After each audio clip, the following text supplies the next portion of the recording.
Close your eyes for a moment and picture the scene, a misty morning in the borderlands of medieval Europe, where the line between friend and foe blurred with a shifting fog. In these rugged territories, trust was a fragile commodity, and betrayal could arrive not with a battle cry, but with a whispered secret or a midnight meeting.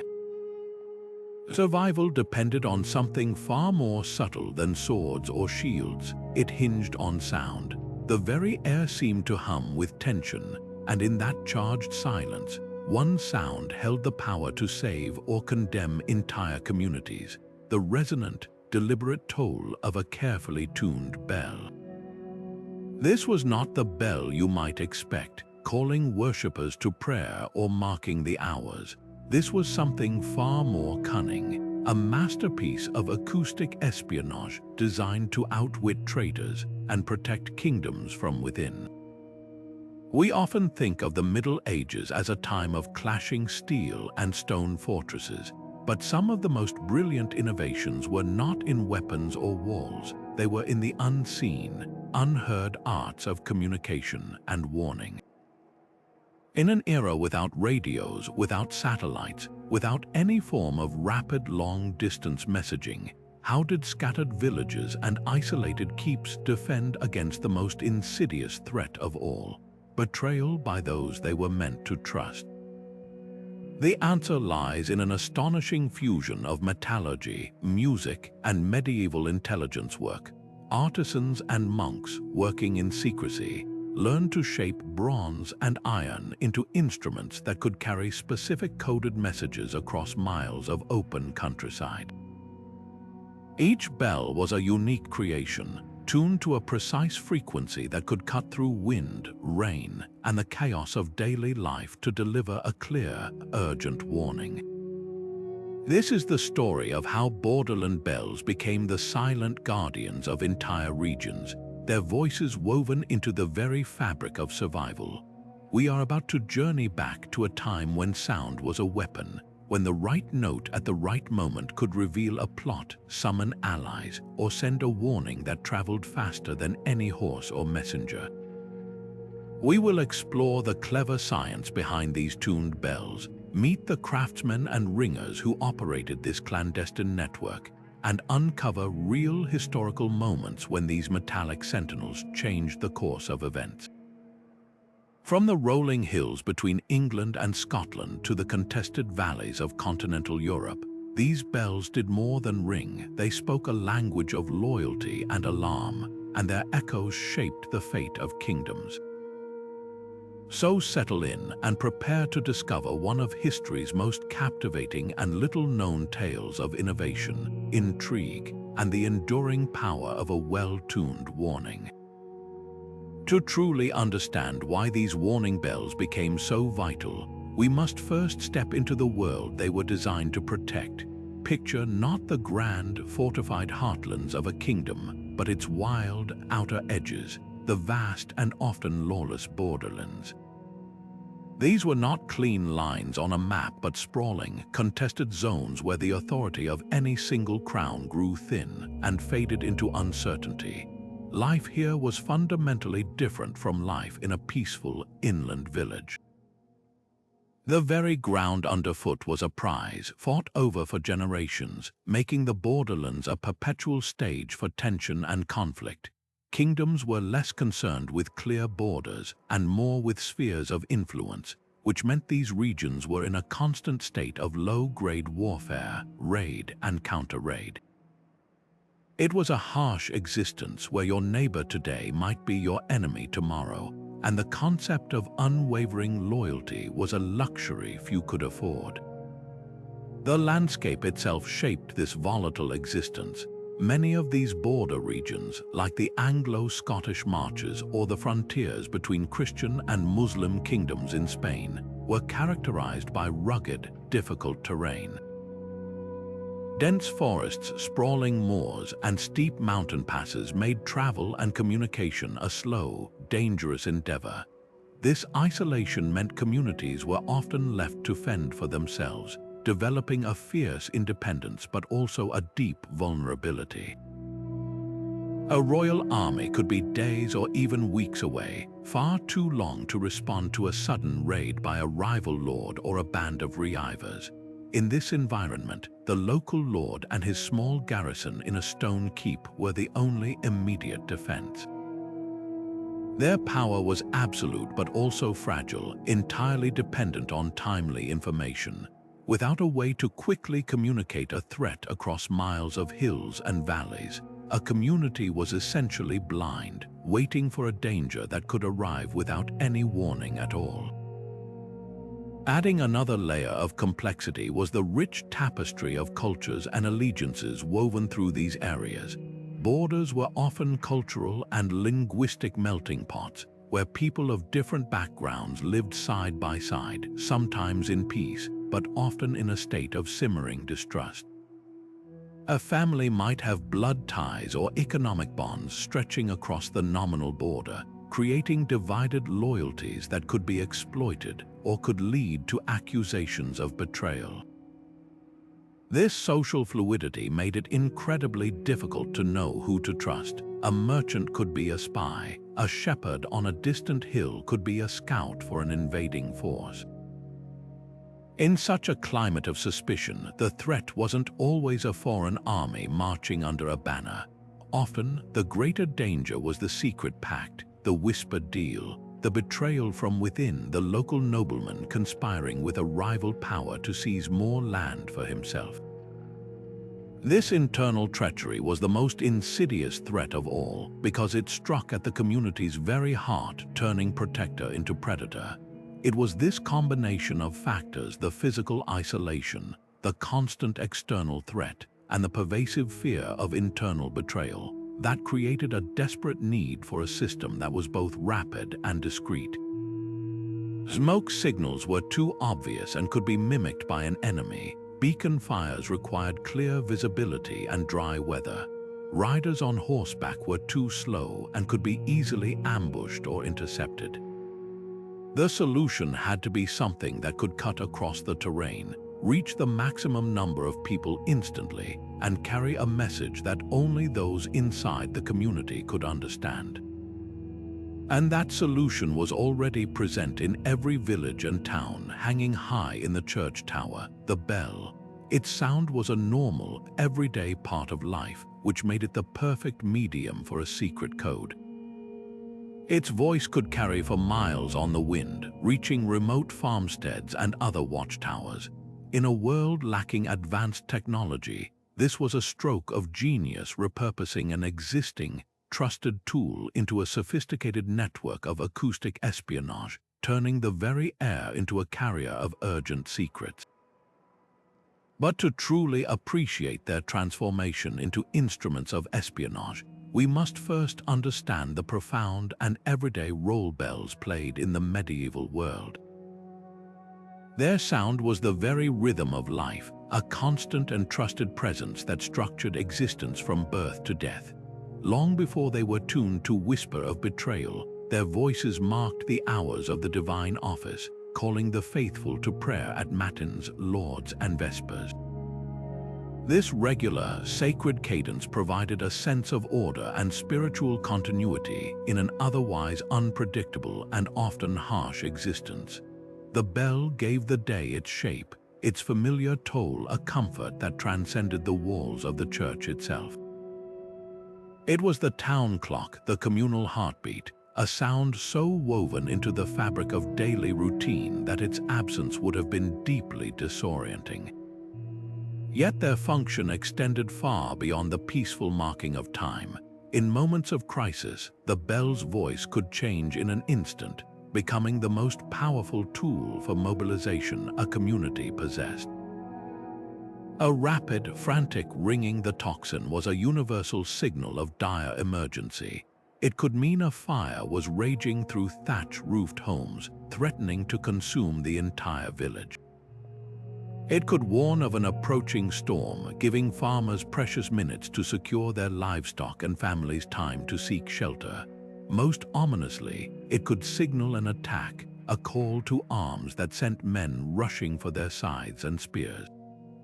This sound cut through the noise of the marketplace, the chatter in the fields, and the howling wind.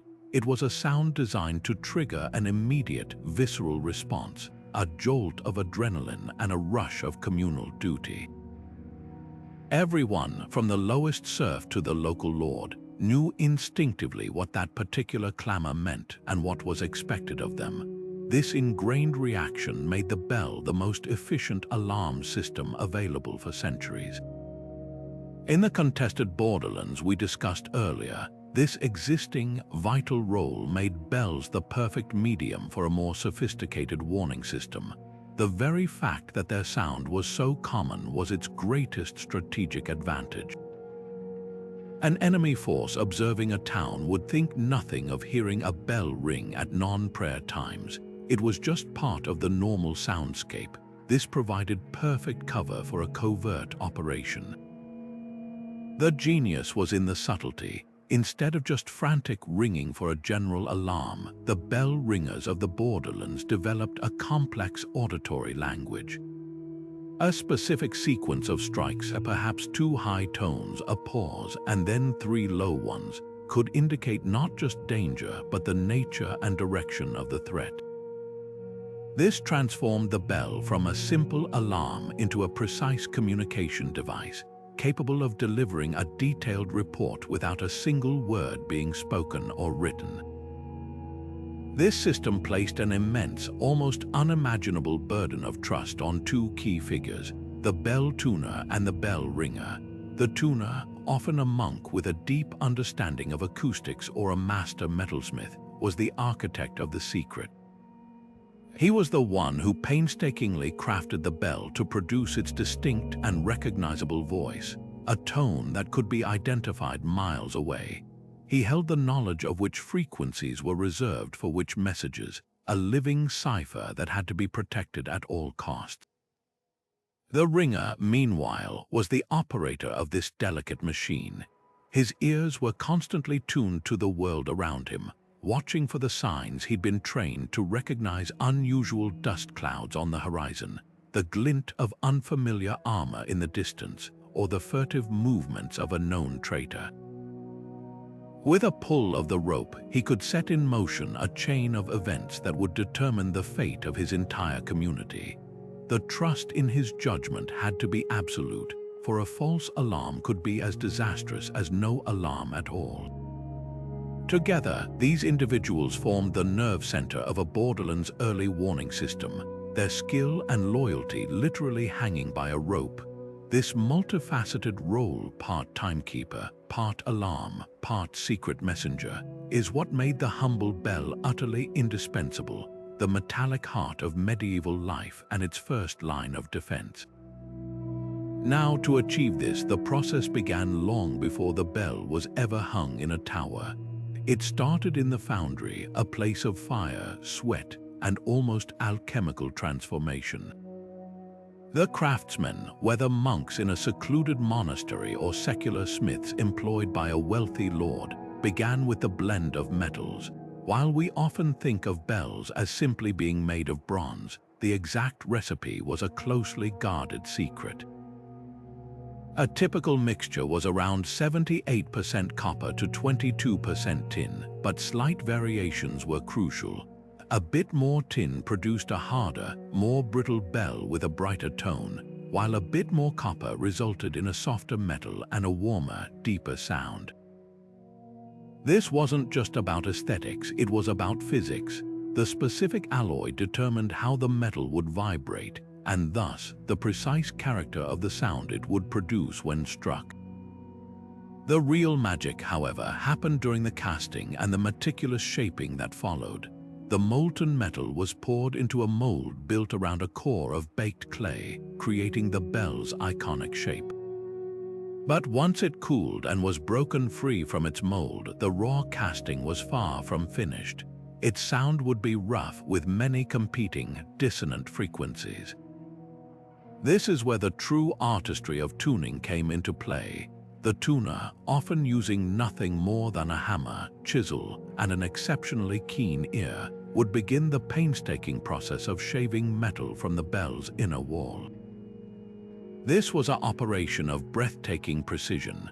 Removing metal from the lower, thicker part of the bell, known as the sound bow, would lower the instrument's fundamental pitch its deepest, loudest note.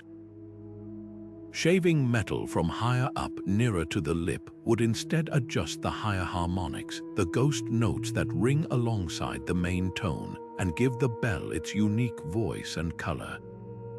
The goal was to achieve a harmonious relationship between this fundamental tone and its main harmonic notes, typically the octave, the fifth, and the minor third above it. A well-tuned bell doesn't just go bong. It sings with a rich chord, a shimmering halo of sound that gives it both power and clarity. For a warning bell in the Borderlands, this tuning was even more targeted. The tuner wasn't just seeking beauty, he was engineering a tool for survival. He might emphasize a particular harmonic that was known to carry further in the local environment. For instance, a lower fundamental frequency with a strong, clear minor third harmonic might be chosen for a valley, as deeper sounds are less susceptible to being absorbed by the terrain and vegetation, allowing the warning to roll across the landscape for miles. This deep, empirical understanding of acoustics is what makes these medieval craftsmen so remarkable. They didn't have oscilloscopes or digital tuners. Their tools were their ears, passed down knowledge, and generations of experimentation. They understood that sound travels in waves, and that different frequencies behave differently in the open air. Higher pitches, while sharp and attention-grabbing, tend to dissipate more quickly and are easily scattered by wind or absorbed by forests. Lower pitches, with their longer wavelengths, lose energy more slowly, rumbling across greater distances. By crafting a bell with a powerful, low fundamental tone, they ensured its message would penetrate the quiet of the countryside, reaching the ears of distant sentries and farmers long before any visible sign of danger could be seen. It was a brilliant, low-tech solution to a high-stakes problem, turning the physics of sound into a shield for an entire community. While the concept of tuning bells for specific purposes was developing, the urgent needs of the Borderlands soon demanded their application in real life or death situations. The first concrete evidence we have of this system in action doesn't come from a royal decree or a military manual, but from the weathered pages of monastic chronicles and local legends along the volatile Anglo-Scottish border. It's in these 12th century texts that we move from theory to practice, finding the earliest documented cases where the sound of a bell truly became a weapon against surprise and deceit. These weren't just general alarms, they were the birth of a sophisticated auditory language designed for a landscape where trust was a currency spent carefully. The records point specifically to a network of stone watchtowers perched on windswept hills and craggy outcrops, whose primary job was to scan the horizon for the telltale dust clouds of raiding parties. But their secondary and perhaps more crucial role was to listen, to interpret the sounds carried on the wind from other towers, creating a chain of communication that could alert an entire region faster than any rider. One of the most compelling accounts comes from Northumberland, a county that felt the brutal brunt of cross-border conflict for centuries. Here, a particular bell housed in the tower of a small parish church gained a fearsome reputation. According to the chronicle, this was no ordinary instrument. It was said to have been cast and tuned by a traveling master smith who demanded absolute secrecy for his work. The bell's unique feature was its distinct and unsettling tone, described as a clear, mournful minor third interval. In a world of bells that rang with more conventional and harmonious chords, this dissonant, slightly sad sound was immediately recognizable. It stood out from the cacophony of daily life and the standard calls to prayer, a sonic anomaly that commanded instant attention, and its purpose was chillingly specific. This particular sequence of two notes was never to be used for fires, for festivals, or even for a general Scottish raid. It was reserved for one scenario alone, a warning of high treason, the moment a trusted local nobleman was discovered plotting with the enemy to open a gate or betray a garrison from within. The effectiveness of this system was its brutal simplicity and psychological impact. Imagine a shepherd tending his flock on a distant hill, or a farmer mending a fence. The sound of the standard alarm bell would make them look up, concerned, and prepare for a possible fight. But the sound of that specific, discordant minor third would have struck a deeper, more visceral fear. It was a sound that spoke not of an external threat, but of a sickness within, a betrayal that meant the danger was already inside the walls. It signaled that the very social order they depended on was crumbling. This innovation didn't just warn of danger, it classified it, allowing for a more nuanced and targeted response. A garrison commander hearing it wouldn't just bar the gates against an outside force. He would immediately look with suspicion at his own men and allied lords, potentially thwarting a plot before it could even unfold. Word of this success traveled fast among the border lords, who were constantly grappling with the dual threats of invasion and internal conspiracy. The idea of a dedicated, acoustic early warning system for treachery was so powerfully effective that the practice spread rapidly from valley to valley, each region adapting the concept to its own needs and terrain, weaving a web of sound across the most dangerous landscapes in medieval Britain. This careful selection of sound was a psychological masterstroke. It wasn't enough for a warning bell to simply be heard. It had to be felt on a primal level, triggering an instinctive response that bypassed rational thought and spurred immediate action. The medieval mind was already deeply attuned to the symbolic power of sound, and the bell tuners exploited this connection with remarkable sophistication. They understood that the human ear and brain process different frequencies in distinct ways, and they leveraged this knowledge to craft alarms that were impossible to ignore. Lower frequencies became the cornerstone of these betrayal warnings for a very specific reason rooted in human biology. A deep, resonant boom doesn't just travel farther physically, it travels deeper into our psyche. Scientifically, we now know that lower-pitched sounds vibrate at a slower frequency, which can actually synchronize with our own heartbeats and bodily rhythms, creating a visceral sensation of unease or dread. This is why the rumble of distant thunder or the deep blast of a foghorn feels so ominous it resonates within us. For a medieval farmer hearing that low drone from a watchtower miles away, the effect was immediate and terrifying. It was a sound that conveyed weight, gravity, and imminent danger, a stark contrast to the higher, brighter chimes used for festivals or daily timekeeping.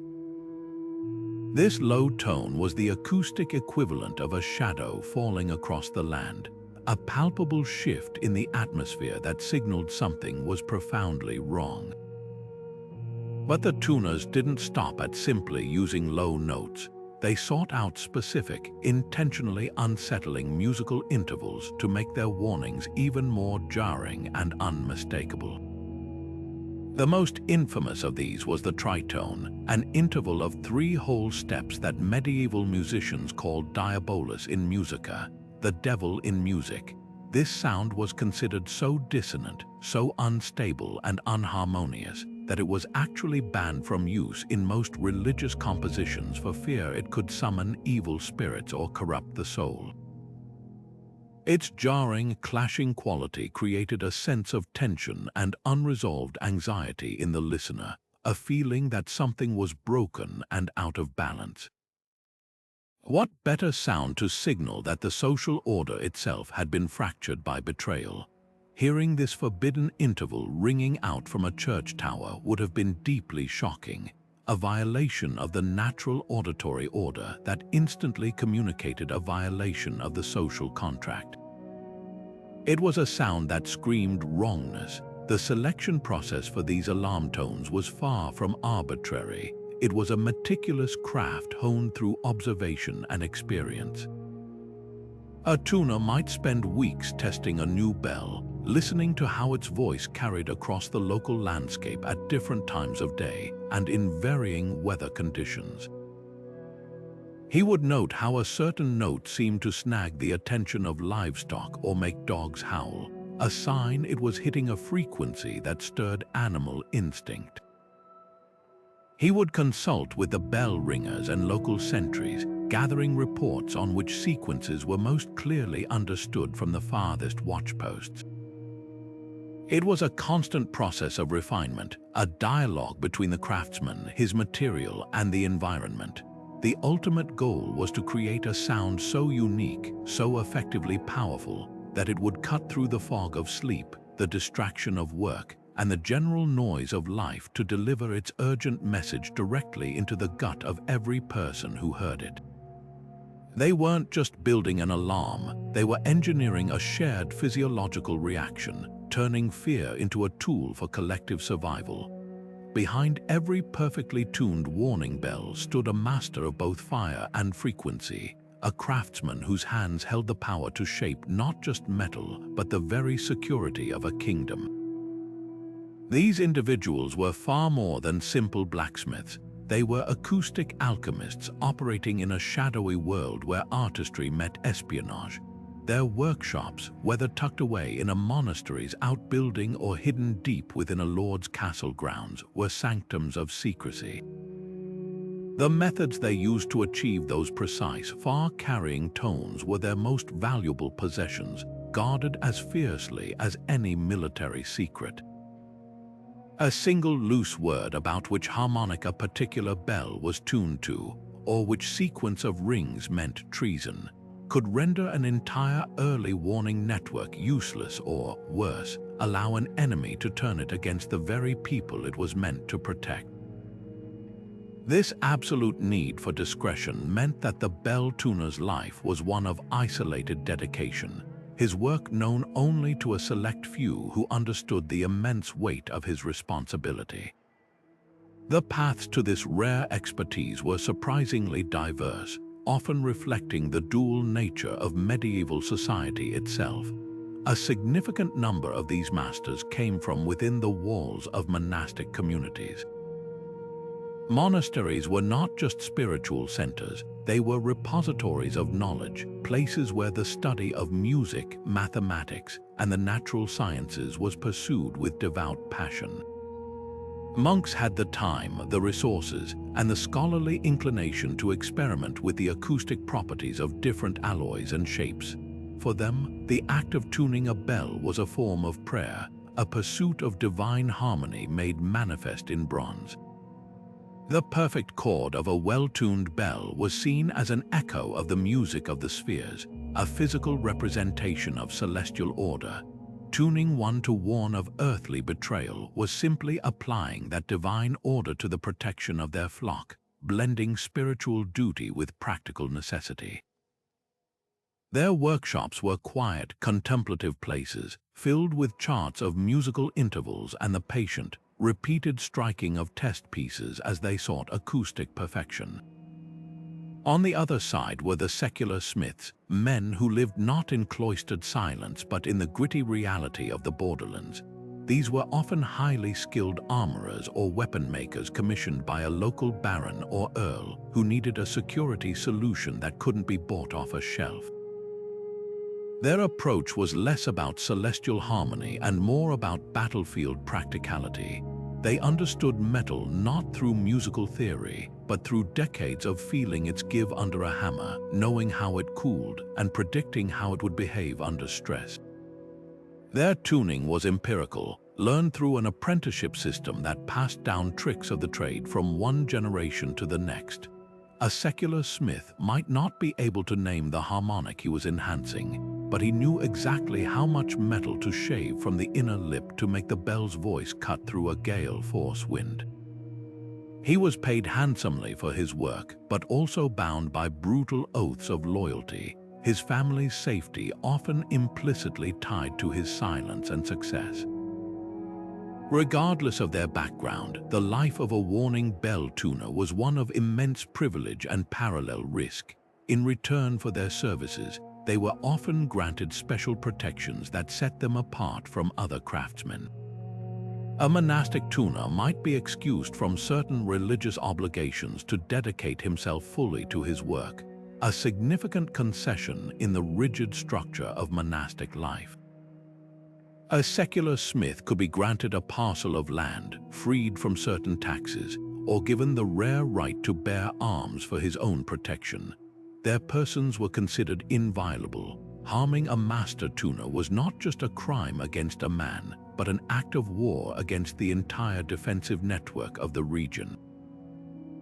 This elevated status, however, came with a constant, low hum of danger.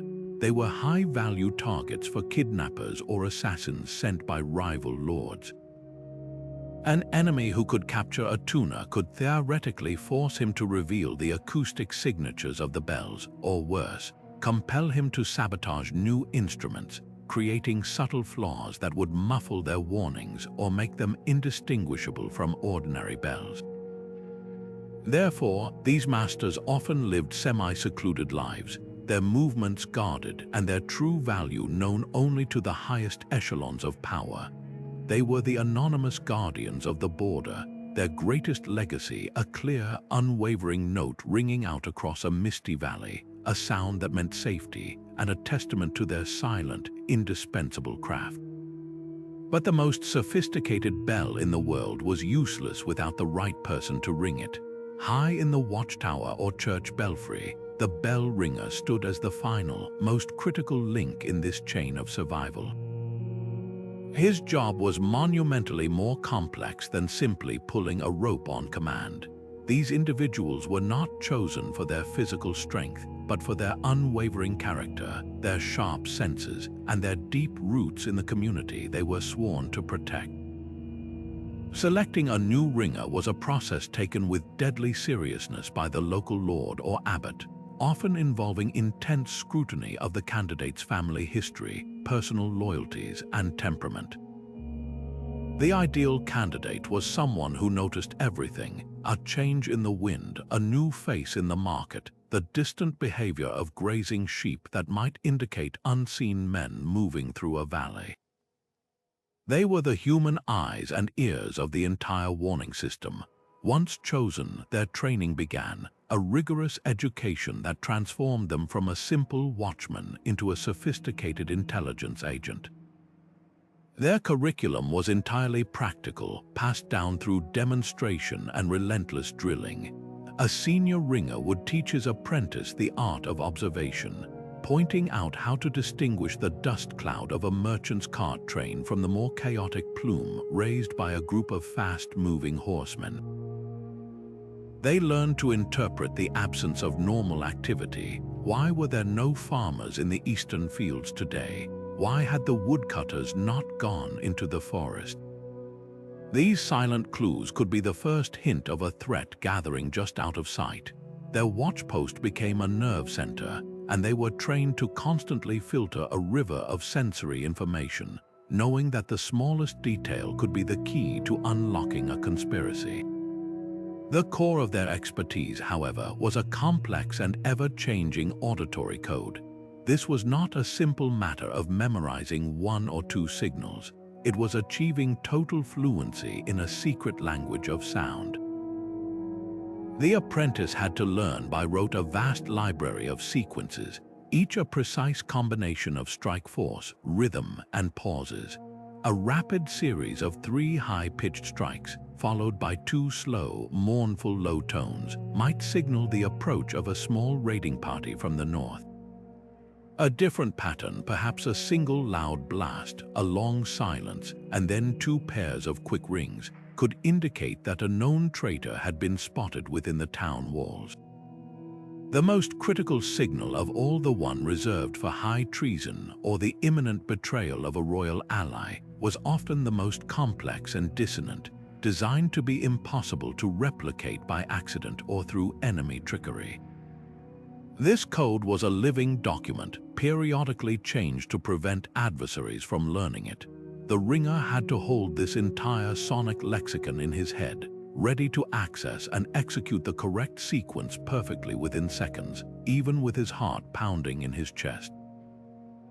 This immense responsibility forged a unique bond of trust between the ringer and the ruling authority. In many regions, the ringer held a singular, terrifying power, the unilateral authority to sound the alarm for betrayal without needing to seek permission from a superior. A lord sleeping safely in his keep was entirely dependent on the judgment of the man in the tower. If that man saw compelling evidence of treachery, a clandestine meeting between a trusted knight and a known enemy agent, the secret movement of weapons, a coded signal from a distant hill, he could set the entire defense protocol in motion himself. This meant his judgment had to be impeccable. A false alarm could shatter trust, waste resources, and expose the community to ridicule or worse.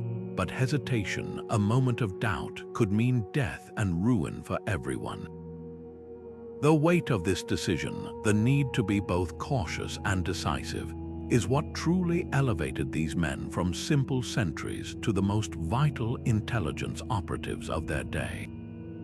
Their vigilance was the thin, taut line between a community that slept safely behind its walls and one that woke to the sound of enemy steel.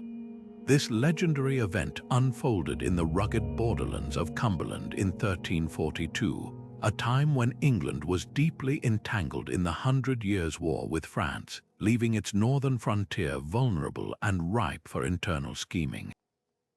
Lord Greystoke was a powerful baron with vast estates and a castle considered a key stronghold in the English defensive line. Outwardly, he professed loyalty to King Edward III, but privately, he saw an opportunity in the kingdom's distraction. He entered into a secret pact with Scottish nobles, agreeing to grant their forces safe passage through his lands in exchange for support in seizing the crown of Northumbria for himself. It was a classic play for power, built on the betrayal of the very people he was sworn to protect. His plans were meticulous, relying on covert messengers traveling under cover of darkness and clandestine meetings held in remote hunting lodges, all designed to remain invisible to the official channels of power.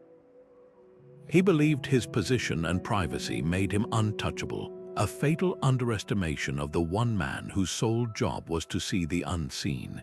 That man was the anonymous bell ringer of Penrith, whose watchtower offered a commanding view of the valley approaches to Greystoke's castle. We don't know his name, but chronicles describe him as a man of humble birth but unwavering loyalty, chosen for his role precisely because he had no personal stake in the games of the aristocracy.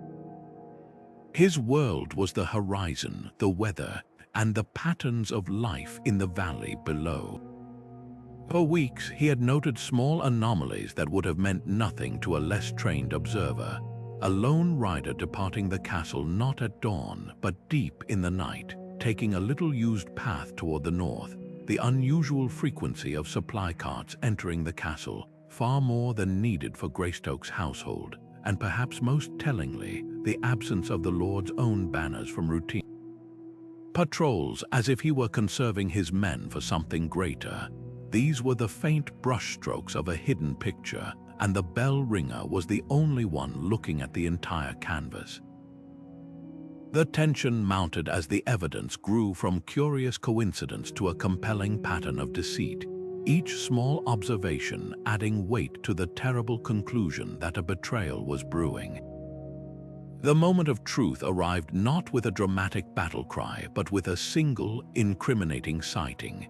From his high perch, the ringer witnessed a party of men, their tartan barely concealed beneath dark cloaks, being ushered through a side gate of Greystoke's castle under the veil of a moonless night. This was no clandestine trade meeting, it was a military delegation. The ringer knew the prearranged code by heart. He seized the ropes and began his performance of alarm. The sequence was deliberately jarring, a frantic staccato burst of high-pitched rings like a panicked heartbeat, designed to cut through the ambient noise and instantly grab the attention of every sentry for miles. This was immediately followed by a long, deep, resonant drone from the great bass bell, a note tuned to a specific frequency that carried with grim clarity to the garrison at Carlisle. This low, mournful tone was the key element of the message, the part of the code that specifically denoted high treason from within the ranks of the local nobility. It was a sound that conveyed not just danger, but a profound sickness in the social order. The response was a testament to the efficiency of this acoustic network. The distant garrison, upon hearing the distinct high-low sequence, didn't need to send a rider for confirmation or convene a council of war. They knew immediately what the sound meant and sprang into action. A company of mounted men-at-arms was dispatched within minutes, riding hard to intercept the known routes between Greystoke's castle and the Scottish border. Their swift action was decisive. They captured Greystoke's chief lieutenant and a Scottish envoy red-handed, carrying signed letters detailing the entire plot. The evidence was irrefutable. Lord Greystoke was seized before he could even mobilize his own forces, his grand ambition extinguished not by a sword but by a sound. The Penrith bell had done more than just raise an alarm. It had delivered a precise intelligence report that enabled a surgical strike, dismantling a conspiracy that could have plunged the entire region into a bloody and devastating conflict. The story of the bell and its watchful ringer spread like wildfire, becoming a foundational legend of the Borderlands. It was no longer just a theory that these tuned bells could protect against treachery. There was now powerful, undeniable proof. For the common people, it was a tale of a humble hero thwarting a powerful tyrant. For the ruling class, it was a stark warning that no one was beyond the reach of this auditory watchman, that the very air they breathed could carry the evidence of their betrayal to the ears of those who would not hesitate to sound the alarm. This remarkable reach wasn't just a happy accident. It was the result of a deep, intuitive grasp of how sound behaves in the real world, knowledge that medieval bell tuners and strategists had honed through generations of careful observation. They were masters of environmental acoustics long before the term even existed, and they leveraged every natural advantage they could find. The first and most crucial factor was elevation.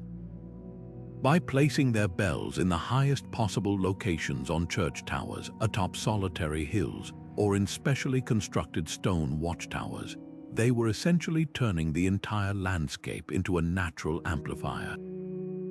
Sound travels outward in waves from its source, and placing that source high up meant these waves encountered fewer obstacles like trees, buildings, and rolling hills that would absorb or block their energy.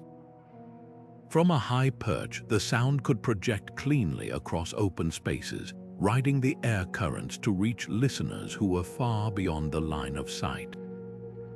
A bell rung from a valley might be muffled within a mile, but that same bell from a hilltop could send its message soaring for many times that distance, its voice given the freedom of the open sky. But the tuners knew that height alone wasn't enough. They also had to work in harmony with the very atmosphere itself. They made a fascinating discovery, likely through repeated trial and error, that their warnings often traveled much farther at night or in the very early hours of the morning. The reason for this lies in a phenomenon called a temperature inversion. During the day, the sun heats the ground, which in turn warms the air immediately above it. This warm air, being lighter, rises, creating a turbulent and uneven atmosphere that tends to scatter and dissipate sound waves, breaking them up and limiting their range. But after sunset, the ground loses heat rapidly, cooling the air layer closest to the earth. Meanwhile, the air higher up remains relatively warmer. This creates a dense, cold layer of air trapped beneath a blanket of warmer air, a temperature inversion. This inverted atmosphere acts like a sonic waveguide. Sound waves traveling outward get trapped and bent back down towards the ground by the warmer layer above, rather than being allowed to scatter uselessly upward into the sky. This bending effect, known as refraction, can channel a bell's voice over astonishing distances with minimal loss of energy, allowing a nighttime warning to be heard with crystal clarity in a village that would hear only a faint murmur by day. The strategic choice to place watchmen and ringers on high alert during the night wasn't just about the cover of darkness. It was about harnessing the night's unique acoustic properties to ensure their message would fly true. The design of the bell itself was the final, critical piece of this long-distance puzzle. It wasn't enough to just have a big, loud bell. It had to be a bell specifically engineered to defeat the challenges of the landscape. This is where the empirical science of the tuner truly shone. They understood that different frequencies of sound interact with the environment in different ways. Higher-pitched sounds with their shorter, quicker waves are far more susceptible to being absorbed by soft surfaces like foliage, grass, and even fog. They are also more easily scattered and broken up by wind, which was a constant presence in the open borderlands. A high-pitched alarm might sound shrill and urgent close up, but its effectiveness would fade rapidly over distance, becoming little more than a whisper after a mile or two. The tuners, therefore, focused their craft on amplifying and clarifying the lower frequencies of a bell's voice. By carefully shaping the bell's profile and adjusting the thickness of the metal, they could emphasize the powerful, long-wave fundamental tone and its lower harmonics. These deep, rumbling notes with their long, rolling waves possess much greater energy and are far less affected by absorption or wind interference. They can push through forests, roll across moors, and cut through a stiff breeze with a resilience that higher pitches simply lack.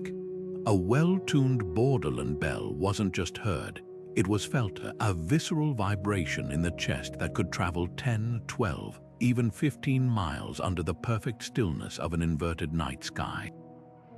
This deep understanding of place, atmosphere, and instrument allowed communities to construct something truly ingenious, an overlapping auditory network. It was a web of sound that covered the land. A single bell's effective range might be 10 miles, but by spacing watchtowers and churches at strategic intervals, each within earshot of at least 2 others, they could create a relay system that could carry a message across an entire region. A ringer in Penrith spotting a threat would sound his specific sequence. The ringer in the next tower, perhaps 7 miles away, would hear it clearly, recognize the code, and immediately repeat it. His counterpart in the next tower would do the same, and so on, sending the warning flashing across the hills at the speed of sound. This system ensured that even the most remote shepherd's hut or isolated farmstead, which might be just outside the range of a single bell, would still be covered by this net of overlapping circles of sound. It was a primitive yet breathtakingly sophisticated solution to the problem of long-distance communication, a community-built internet of audio alerts that kept the Borderlands vigilant, connected, and, most importantly, forewarned.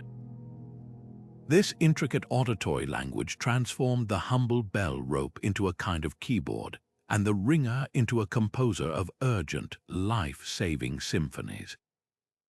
The system relied on a sophisticated vocabulary built from 3 core elements: rhythm, volume, and pitch. Rhythm was the heartbeat of the message, its pace and pattern providing the first and most critical layer of information. A frantic, staccato rhythm of rapid, evenly spaced strikes was the universal signal for immediate, acute danger. The equivalent of shouting, "Now." It demanded instant mobilization and alert. In stark contrast, a slow, deliberate, and mournful tolling with long, heavy pauses between each ring often signaled a different kind of threat, one that was impending, perhaps still at a distance, or one of a more solemn nature, like the death of a key ally or the confirmed success of a betrayal. This measured pace gave people time to process the gravity of the situation and begin a more deliberate, though no less urgent, response. Volume, or the force with which the bell was struck, acted as a powerful modifier to the rhythmic bass. The same sequence of rings could convey a drastically different meaning based on how loudly it was played. A pattern rung at full force, with the bell's clapper striking the lip with maximum power, projected the sound to its absolute limit. This was reserved for threats that were confirmed, large-scale, and bearing down directly on the community, an army sighted on the horizon, a fortress under direct assault, or a traitor's forces already marshalling. Conversely, the exact same rhythmic pattern played at a much softer volume, almost a whisper of metal, could indicate a suspected threat, an unverified sighting, or a warning to heighten vigilance without causing widespread panic. This nuanced control allowed the ringer to communicate not just the what, but the how sure and how close, enabling a graduated response from the garrison and the populace. Pitch provided the final, crucial layer of specificity, turning a general alarm into a detailed intelligence report. This is where the tuner's craft was paramount. A network might employ several bells in a single tower, each tuned to a distinctly different fundamental note, the choice of which bell to ring, or a sequence that alternated between them, could convey precise data about the nature and vector of the threat.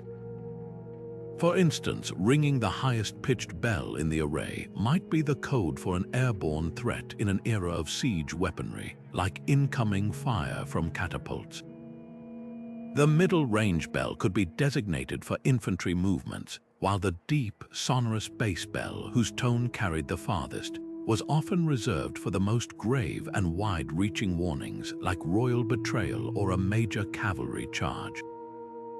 Furthermore, the direction of a threat could be encoded in the order of the pitches used. A sequence that began on a high note and descended to a low one might signal an enemy approaching from the east, while the reverse, low to high, could indicate a threat from the west. This created a multi-dimensional message. Rhythm told you the immediacy, volume told you the certainty, and pitch told you the who, what, and where. Of course, such a sophisticated system would be worthless if it remained static. The Borderlands were a constant game of espionage and counter-espionage. Enemy agents would inevitably lurk, their ears tuned to decipher these sonic codes. To combat this, the cipher keys, the meaning behind each specific sequence, were changed on a regular, unpredictable schedule. This responsibility fell to the local lord or castellan in consultation with his most trusted captains and the lead bell ringer. New codes were developed in secret and then disseminated orally to a very small, vetted group. The other bell ringers in the network tower, the garrison commanders, and perhaps the heads of the local watch. There were no written records to be stolen. The code lived securely in the memories of a select few. This practice of rotating ciphers ensured that even if a pattern was cracked one month, it would be obsolete the next, keeping the enemy perpetually in the dark and the community one step ahead of the ever-present shadow of treachery. Imagine living with a sound that could, in an instant, transform an ordinary day into a fight for your life. For the people of the medieval Borderlands, the warning bell was not just a signal. It was a deeply ingrained psychological trigger, a sound that bypassed the conscious mind to speak directly to the primal instincts of survival. Its effect was both immediate and profound, a visceral jolt that set hearts racing and senses on high alert. This was no accident but the result of careful design and relentless conditioning, a process that turned a community of individuals into a single, cohesive organism poised for action. The moment that distinct sequence of tones cut through the air, physiology itself changed. adrenaline would flood the system, sharpening vision and hearing, tensing muscles for fight or flight. It was a biological alarm clock that could ring at any hour, its unpredictability weaving a thin but constant thread of anxiety into the very fabric of daily existence. A mother kneading dough would pause, her ears straining. A farmer plowing a distant field would stop his oxen, hand shading his eyes as he scanned the horizon.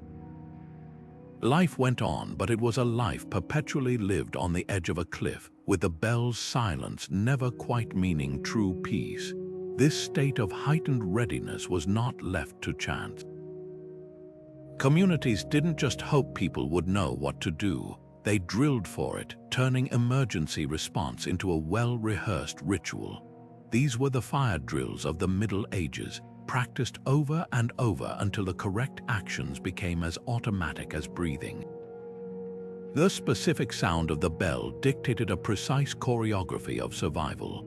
A series of high, rapid rings might send women and children scrambling for the reinforced sanctuary of the church or the Lord's keep, grabbing pre-packed satchels of essentials as they ran.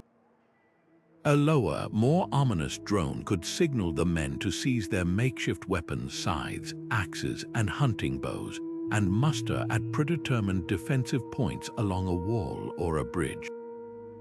Farmers knew to cut their livestock loose from pens, allowing the animals to scatter and reducing the prize for any raiders, while others might be tasked with dousing cooking fires to prevent the spread of flames from flaming arrows.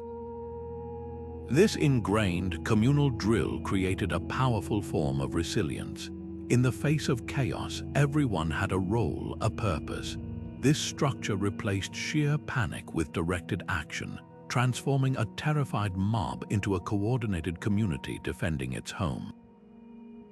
The bell was the conductor, and the people were the orchestra, each playing their part in a symphony of survival. Yet, this very resilience was born from a foundation of perpetual, low-grade fear. The psychological cost of this existence was a constant, underlying hum of anxiety, a background radiation of dread that was the price of vigilance.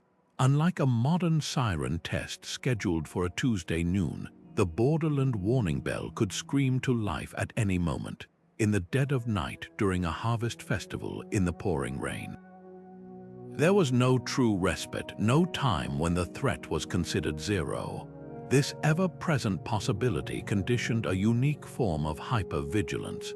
Trust in outsiders would have been minimal, and even interactions with neighbors could be tinged with suspicion, as anyone could potentially be the weak link that led to betrayal.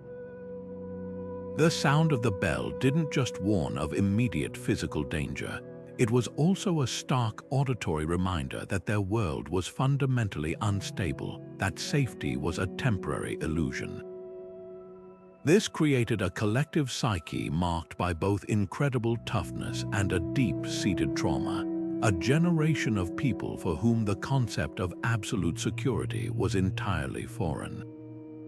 Paradoxically, this shared burden of fear and vigilance became the strongest glue binding the community together. The emotional weight of the bell's sound fostered a powerful, collective identity. Everyone, from the highest-ranking knight in the keep to the lowliest serf in the field, jumped at the same sound, feared the same threats, and rehearsed the same drills. This shared experience transcended the usual rigid social hierarchies of the medieval world, creating a powerful sense of us against them. The bell was their sound, their language, their communal heartache, and their shared shield. It nurtured an intense local patriotism and interdependence. Your survival depended on your neighbor's alertness and their willingness to fight beside you, just as theirs depended on you. This forged a social bond that was arguably stronger than that found in more peaceful, inward regions of a kingdom. They weren't just people who lived near each other. They were survivors bound by a common auditory trauma, a tribe defined by the specific, chilling music of their alarm. The warning bell, therefore, did more than shape their behavior. It fundamentally shaped their souls, molding a population that was resilient, tightly knit, and forever marked by the sound that both protected them and reminded them of the peril that was their constant companion. What began as a solitary bell in a single tower, its voice a lone cry in the wilderness, could not remain so simple for long. The very success of these early acoustic warnings created a new challenge. As communities grew more reliant on them, they needed to push the boundaries of their range and complexity. The initial system was a single, powerful shout across the valleys, but a shout can only be heard so far. To truly secure a border, that single voice needed to become a chorus, a coordinated network that could sing a message from one end of a territory to the other. This drive for greater security sparked a remarkable period of innovation, transforming the basic bell into the heart of a medieval information superhighway. By the late 13th and 14th centuries, the most advanced border regions were no longer relying on isolated towers. They were building what we would now call a hierarchical network. This involved designating specific, strategically placed towers as primary stations, often those with the largest, best-tuned bells and the most experienced ringers. These primary hubs were positioned to be within earshot of several secondary towers, which acted as receivers and relay points. The process was brilliantly efficient. A ringer at a distant outpost spotting a threat would sound his local bell with the specific coded sequence. The operator at the nearest primary tower would hear it, immediately understand the message, and then repeat it using his own, more powerful instrument. This relayed signal would then be picked up by the next primary tower in the chain, and so on, sending the warning flashing across the landscape at the speed of sound, far outstripping the pace of any messenger on horseback.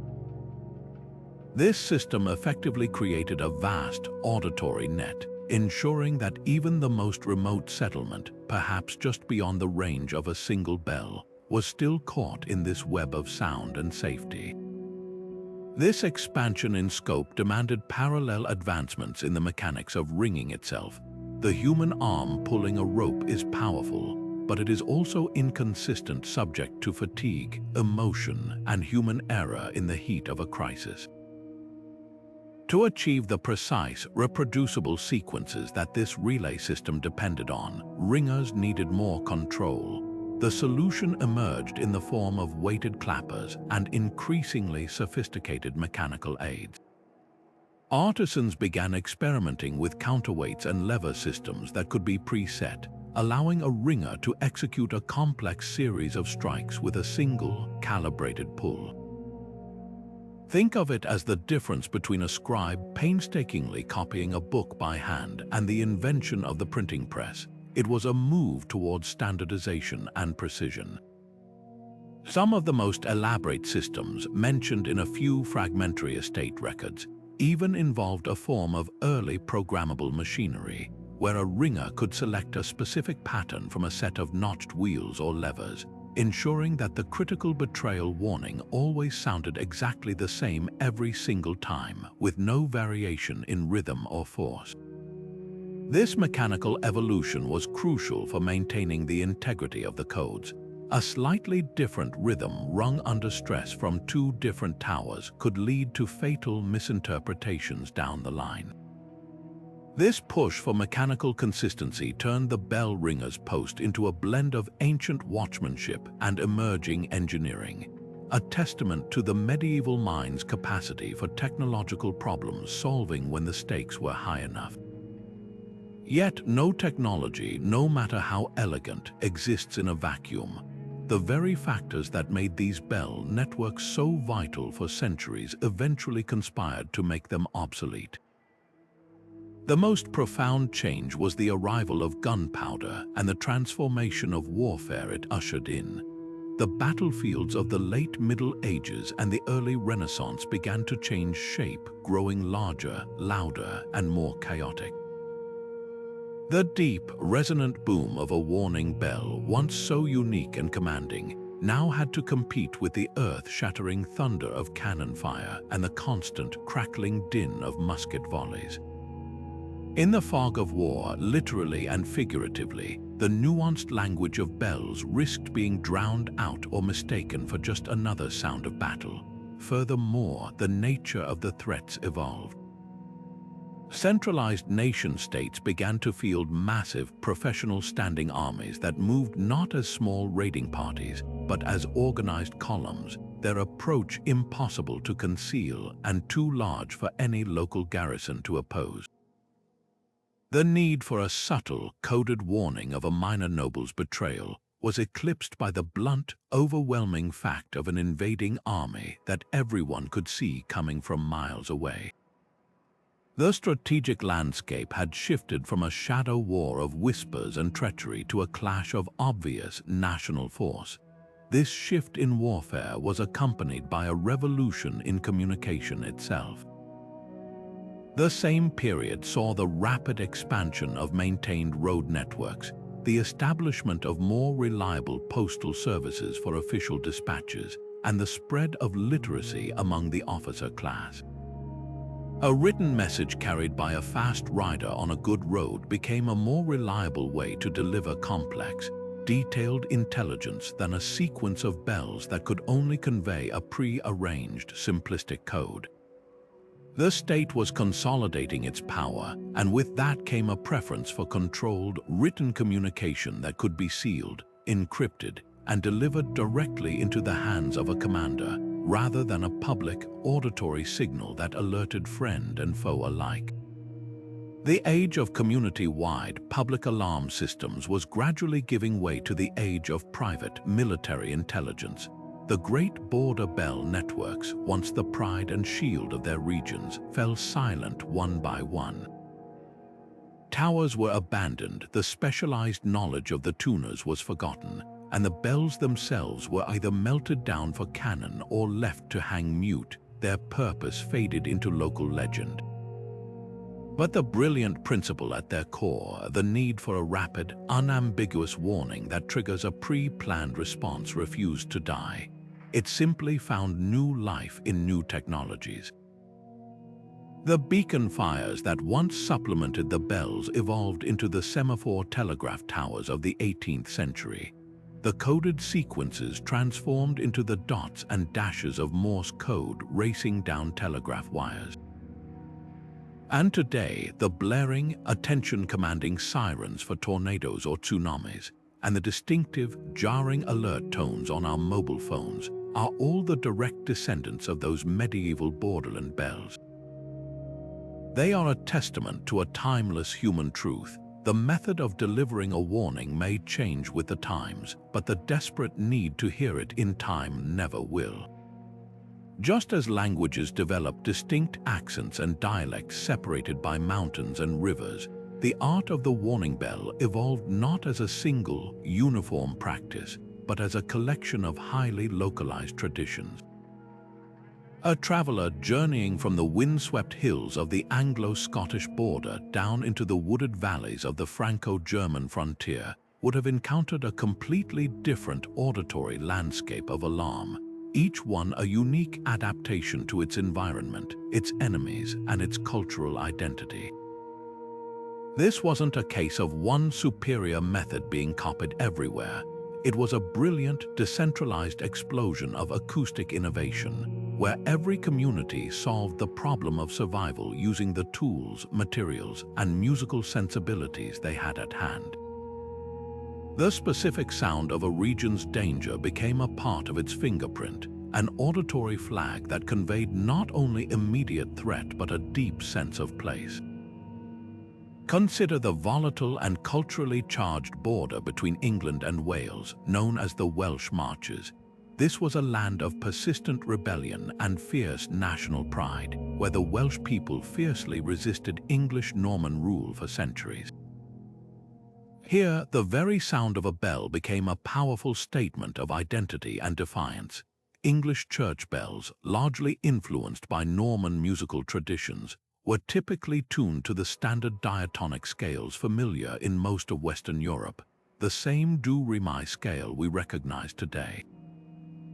Welsh tuners, however, made a conscious and strategic choice to break from this norm. They began crafting their warning bells to resonate with the ancient, haunting tones of the pentatonic scale, a 5-note scale that has formed the backbone of Welsh folk music for millennia. This was a stroke of acoustic genius on multiple levels. Firstly, it created an immediate and unmistakable sonic distinction. To a trained English ear, the sound of a pentatonic bell sequence would have stood out as foreign, odd, and inherently Welsh. This made it incredibly difficult for English forces to effectively mimic or infiltrate the Welsh warning system, as their own bells simply couldn't produce those specific tonal relationships. Secondly, it embedded the alarm within a deep cultural context. The sound was not just a warning, it was a reminder of heritage, a call to arms that resonated with a musical history that was uniquely and proudly Welsh.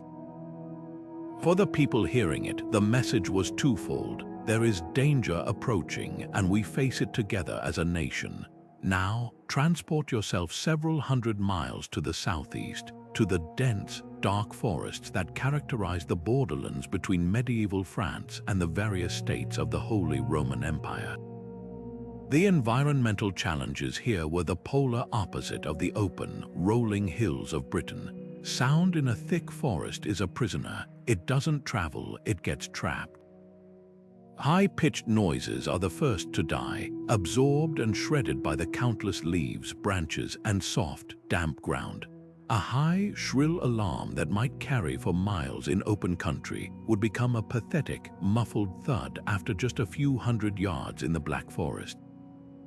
Understanding this fundamental acoustic truth, the Germanic and French tuners who worked in these regions developed a completely different sonic strategy. They became masters of the low end, the bass, the fundamental frequencies that could punch through foliage. Their bells were heavier, thicker, and cast with a much larger mouth, all designed to emphasize those powerful, long-wave, deep tones that behave less like a ray of light and more like a rolling wave. These subterranean notes, with their immense acoustic energy, could rumble through woodlands. Their vibrations felt almost as much as they were heard. A warning in this region wasn't a sharp, attention-grabbing shriek. It was a pervasive, chest-vibrating drone that seemed to emanate from the very earth itself, a sound that could penetrate the deepest thicket and reach the isolated forester's hut. The choice of tone was a direct and pragmatic response to the blanket of trees that smothered the land, proving that these craftsmen were not just musicians, but brilliant practical physicists. This incredible regional diversity added a sophisticated, second layer of intelligence to the entire warning system. For the sentries and lords who managed these networks, a trained ear could glean vital information from the very character of the sound before they even processed the coded sequence. The moment a distant alarm pierced the air, an experienced border commander would be analyzing its timbre. Was that the clear, melodic, almost mournful ring of a pentatonic bell? If so, the threat was likely originating from or related to the Welsh sector. Was it instead a deep, resonant, earth-shaking boom that carried on the wind? Then the report was coming from the wooded eastern frontiers. This auditory signature acted as a kind of geographic caller ID, instantly narrowing down the potential source and nature of the crisis. It allowed for a much more targeted and efficient response. A garrison captain hearing a deep, forest-style alarm from the west would know immediately that the report was either false or that something was terribly, inexplicably wrong, saving precious time and resources. This nuanced understanding turned the network from a simple alarm into a detailed intelligence-gathering instrument where the medium itself was part of the message. The beautiful, terrifying truth of this system was that its strength lay not in its uniformity, but in its profound and thoughtful diversity, a perfect example of how human ingenuity adapts to the specific clay from which it is formed. It's almost impossible to overstate how perfectly positioned the medieval church was to become the nerve center of these acoustic warning networks. Think about the landscape of a typical village or town. At its physical and spiritual heart stood the church, often built on the highest available ground, its stone tower the tallest and most robust structure for miles around. This wasn't just for show, it was a deliberate statement of faith and authority, a beacon pointing toward heaven. But this very architecture made it the ideal command post for a system of earthly vigilance. That high tower offered an unobstructed 360-degree view of the surrounding countryside, allowing a watchful monk or a designated lay ringer to spot the telltale dust cloud of an approaching force or the suspicious movement of men long before anyone in the village below. Furthermore, the sheer mass of the stone tower acted as a phenomenal natural amplifier and resonator for the bells housed within. The sound didn't just emanate from the bell itself, it was projected and enriched by the entire structure, its voice given power and reach by the stone chamber that cradled it. The church's central location meant that its peal could be heard in every corner of the parish, reaching the farthest fields and the most remote cottages, ensuring no one was left out of the loop. Geographically, architecturally, and socially, the church was simply the only logical place for such a critical civic function to be based. This practical reality led to one of the most fascinating partnerships of the Middle Ages, the collaboration between the clergy and the secular nobility.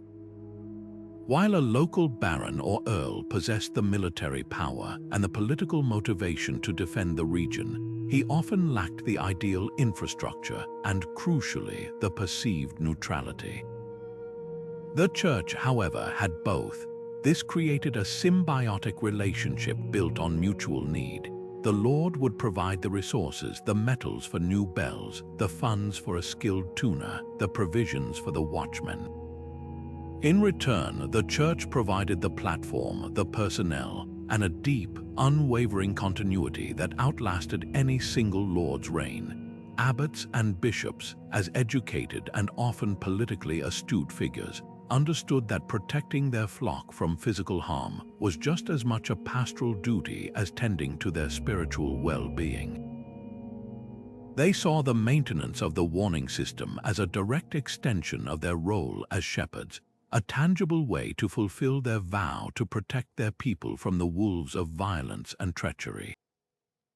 This wasn't a reluctant arrangement, it was a strategic alliance where the sacred and the secular met on common ground, united by the shared goal of survival. The church's involvement went far beyond just lending its tower. In many regions, the clergy became the chief archivists and cryptographers of the entire operation. The complex codes that dictated which bell sequences meant what were not written down on easily stolen scraps of parchment and kept in a lord's dusty chest. Instead, they were often committed to memory by a select few, with the abbot or bishop himself acting as the living custodian of the cipher. He was the one who would orally pass the current codes to the trusted bell ringers, and he was responsible for overseeing the periodic changes to these sonic passwords to keep them secure from enemy ears. In some monasteries, the training of new bell ringers became a formalized process, with senior monks instructing novices or trusted lay brothers not just in the mechanics of pulling a rope, but in the art of observation, the nuances of each coded pattern, and the immense moral weight of their responsibility. This blending of roles was profound. A man could spend his morning chanting the divine office in the choir stalls and his afternoon in the bell tower, his eyes scanning the horizon for signs of betrayal, his ears tuned to the distant sounds of other watchtowers. He was a monk, a watchman, and an intelligence officer all at once, his life a constant negotiation between the call to prayer and the call to arms. A significant strength of this system was the unique perception of the church as a relatively neutral and stable institution. In the turbulent borderlands, where feudal loyalties could shift with the wind and a local lord might be viewed with suspicion by his own people, the church stood as a constant. Its authority was derived from God, not from a fragile political title, and its primary allegiance was to the community's soul, not to a crown's shifting taxes or a baron's personal ambition. This granted the warnings that emanated from its tower a layer of credibility that a signal from a lord's keep might not possess. When people heard the alarm bell ring from the church, they were more likely to believe it was sounded for the genuine good of all, not as part of some manipulative political ploy by a scheming noble. The church's moral authority lent the warning system a crucial element of trust, which was the glue that held the entire community response together. People would drill and react because they believed in the source of the alarm. This very trust, however, painted a giant target on the church itself. By becoming the linchpin of the regional defense network, a monastery or parish church was transformed from a purely spiritual sanctuary into a high-value military target. An enemy commander planning a raid knew that silencing the bell tower was the first and most critical step to achieving surprise. This led to ruthless strategies that would have been unthinkable in more stable regions. Saboteurs might attempt to sneak in and disable the bell's clapper or cut its ropes. More brutally, there are accounts of bell ringers being targeted for assassination or kidnapping to create a fatal gap in the warning chain. During outright conflicts, church towers were often among the first structures targeted by catapults or arrows, not to desecrate them, but to neutralize their function as an early warning system. This placed the clergy in an impossible position, forcing them to balance their pacifistic vows with the realities of defending their home. The act of ringing the bell to save lives could, in a terrible twist, directly invite the violence onto their own heads, turning their house of God into a battlefield. The choice to house the warning system within its walls was therefore not made lightly. It was a profound and dangerous acceptance of a dual role, embracing earthly peril for the sake of heavenly duty. Of course, any system as effective as the Borderland Bell network was bound to attract the attention of those it was designed to thwart. Adversaries were not passive observers.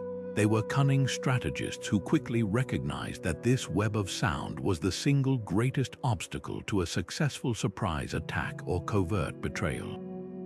Neutralizing it became a primary objective, sparking a relentless and shadowy conflict fought not with armies on an open field, but with sabotage, deception, and psychological warfare in the dead of night. The first and most straightforward line of attack was physical sabotage, a dirty and dangerous game targeting the system's most vulnerable points. Infiltrators or bribed locals would attempt to sneak into a bell tower under cover of darkness to disable the instrument itself. This wasn't as simple as just making a bell silent. A completely mute bell would be discovered at the next routine check, alerting the defenders that their security had been compromised. The goal was often more subtle and insidious. A saboteur might carefully stuff the bell with rags or straw to muffle its voice just enough to reduce its range, ensuring a warning would never reach the next tower in the relay. Alternatively, they could tamper with the ropes, fraying them critically so that they would snap under the strain of an urgent pull, or they might even remove the clapper entirely, leaving the community with a silent, useless sentinel at the very moment they needed it most.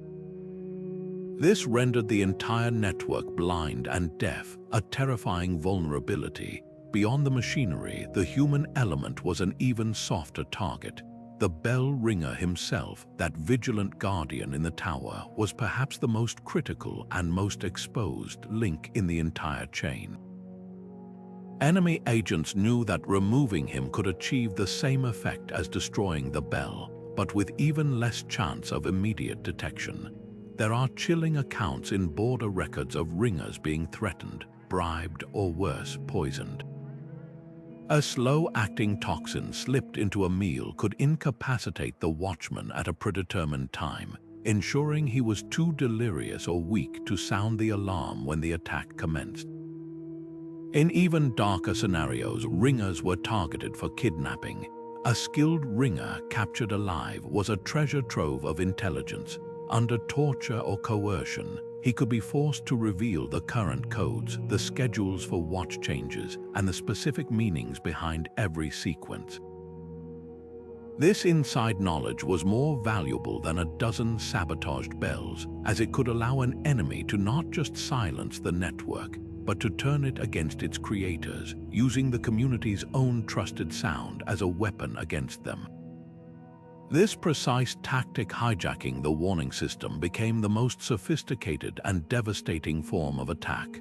Once an enemy had learned the codes, either through interrogation, espionage, or simply by patient observation, they could engage in a brutal form of acoustic mimicry. Imagine the sheer psychological terror for a Borderland community hearing the distinct, dreaded sequence for royal betrayal ring out from a distant tower, a sound that sent them barricading their homes and militias rushing to defensive positions, only to find nothing. No traitors, no invading force, just an eerie silence. This was a false alarm, sounded by enemy agents who had either captured a tower or expertly imitated the sound with their own portable instruments. The immediate effect was chaos and wasted energy, but the long-term effect was far more corrosive. It bred doubt. If the alarm cried wolf too many times, people would inevitably become slower to respond, their conditioned fear gradually replaced by skepticism and complacency. This erosion of trust in the system was the ultimate goal, making the population vulnerable to a real attack launched in the wake of a final, disregarded false alarm. Even more sinister than sowing chaos was the use of mimicry to craft a trap. A clever enemy commander could use the stolen codes like a fisherman uses a lure. By sounding the specific sequence that indicated a small raiding party approaching from the east, he could trick the local garrison into mobilizing and rushing to an ambush point, leaving their own village or keep lightly defended. The real main force would then strike from the completely opposite direction, meeting minimal resistance. This turned the defenders' greatest strength, their ability to coordinate a rapid response, into their most fatal weakness. The sound of their own bell became the instrument of their doom, a betrayal of the highest order that shattered morale as completely as it shattered their defenses. In response to this escalating threat, the defenders were forced to innovate, creating a medieval version of modern cybersecurity protocols. The most crucial advancement was the move towards enhanced authentication. The simple, unilateral authority of a single bell ringer was recognized as a vulnerability too great to bear. For the most critical alerts, especially the one signaling high treason, many regions adopted a dual key system. This required two trusted individuals, often stationed in different parts of the tower or even in separate buildings, to agree that the threat was real and simultaneously activate their mechanisms to sound the full alarm. This drastically reduced the risk of a single rogue or coerced individual being able to trigger a catastrophic false alarm. Furthermore, the codes themselves became dynamic. Rather than using a static set of sequences for years on end, the cipher keys were changed on a frequent and unpredictable schedule. An abbot or castellan would periodically devise a new set of patterns and have them committed to memory by a very small, vetted group of ringers and commanders. This practice of rotating ciphers meant that even if a code was broken one season, it would be useless the next, forcing the enemy to constantly start their intelligence gathering from scratch. This relentless, silent arms race between saboteur and sentry, between deception and defense, pushed the boundaries of medieval espionage. It was a battle of wits where the prize was the element of surprise, and the weapons were nothing more than well-tuned bronze and the cleverness of the human mind, forever locked in a dance of attack and countermeasure that echoed through the misty valleys. Yet even the most brilliantly engineered system cannot stand forever against the tide of change, and the world that had given birth to the Borderland Bell network began to transform in ways that would ultimately render it obsolete. The early modern period, spanning roughly the 15th to the 17th centuries, witnessed a seismic shift in the very structure of power and warfare, a shift that slowly silenced the once vital chorus of warning bells. The most profound of these changes was the relentless centralization of state authority, where once power was fragmented among a patchwork of local lords and barons, each responsible for their own stretch of border. Kings and queens now began to consolidate their control, forging unified nations with standing armies and standardized laws. This new model of governance viewed the old, decentralized bell networks with deep suspicion. To a royal minister in a distant capital, a local bell ringer with the unilateral power to summon a militia based on his own judgment was not a hero. He was a loose cannon, a potential source of rebellion, or, at the very least, an unpredictable variable in the crown's carefully laid plans. National security became a matter for the state to manage through professional officers and written orders, not for communities to handle through pre-arranged auditory codes. The authority to declare a threat was gradually pulled inward, from the watchtower on the hill to the royal court in the city, stripping the local network of its reason for existence. This political centralization was powerfully aided by a revolution in infrastructure and communication.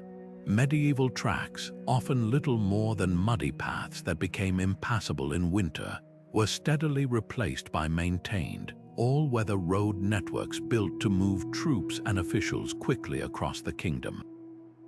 This meant that a royal messenger on a fast horse could now carry a detailed, written dispatch from a command center to a frontier garrison in a fraction of the time it once took.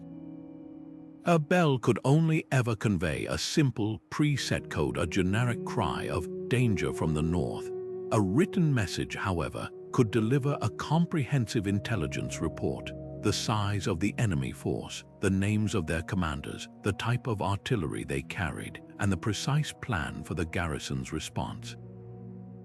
The sheer density of information possible with the written word made the simplistic language of bells seem primitive and inadequate. The state's need for control and specificity simply outpaced the capabilities of the old acoustic system, favoring the silent, secure, and detailed medium of ink on paper over the public, ambiguous, and easily mimicked medium of sound. Perhaps the most decisive factor in the system's decline was the terrifying evolution of warfare itself, marked by the arrival and proliferation of gunpowder artillery. The very architecture that made church and watchtower bells so effective, their elevated, prominent stone structures, now made them the most vulnerable and attractive targets on the battlefield. In the medieval era, a stone tower was a fortress.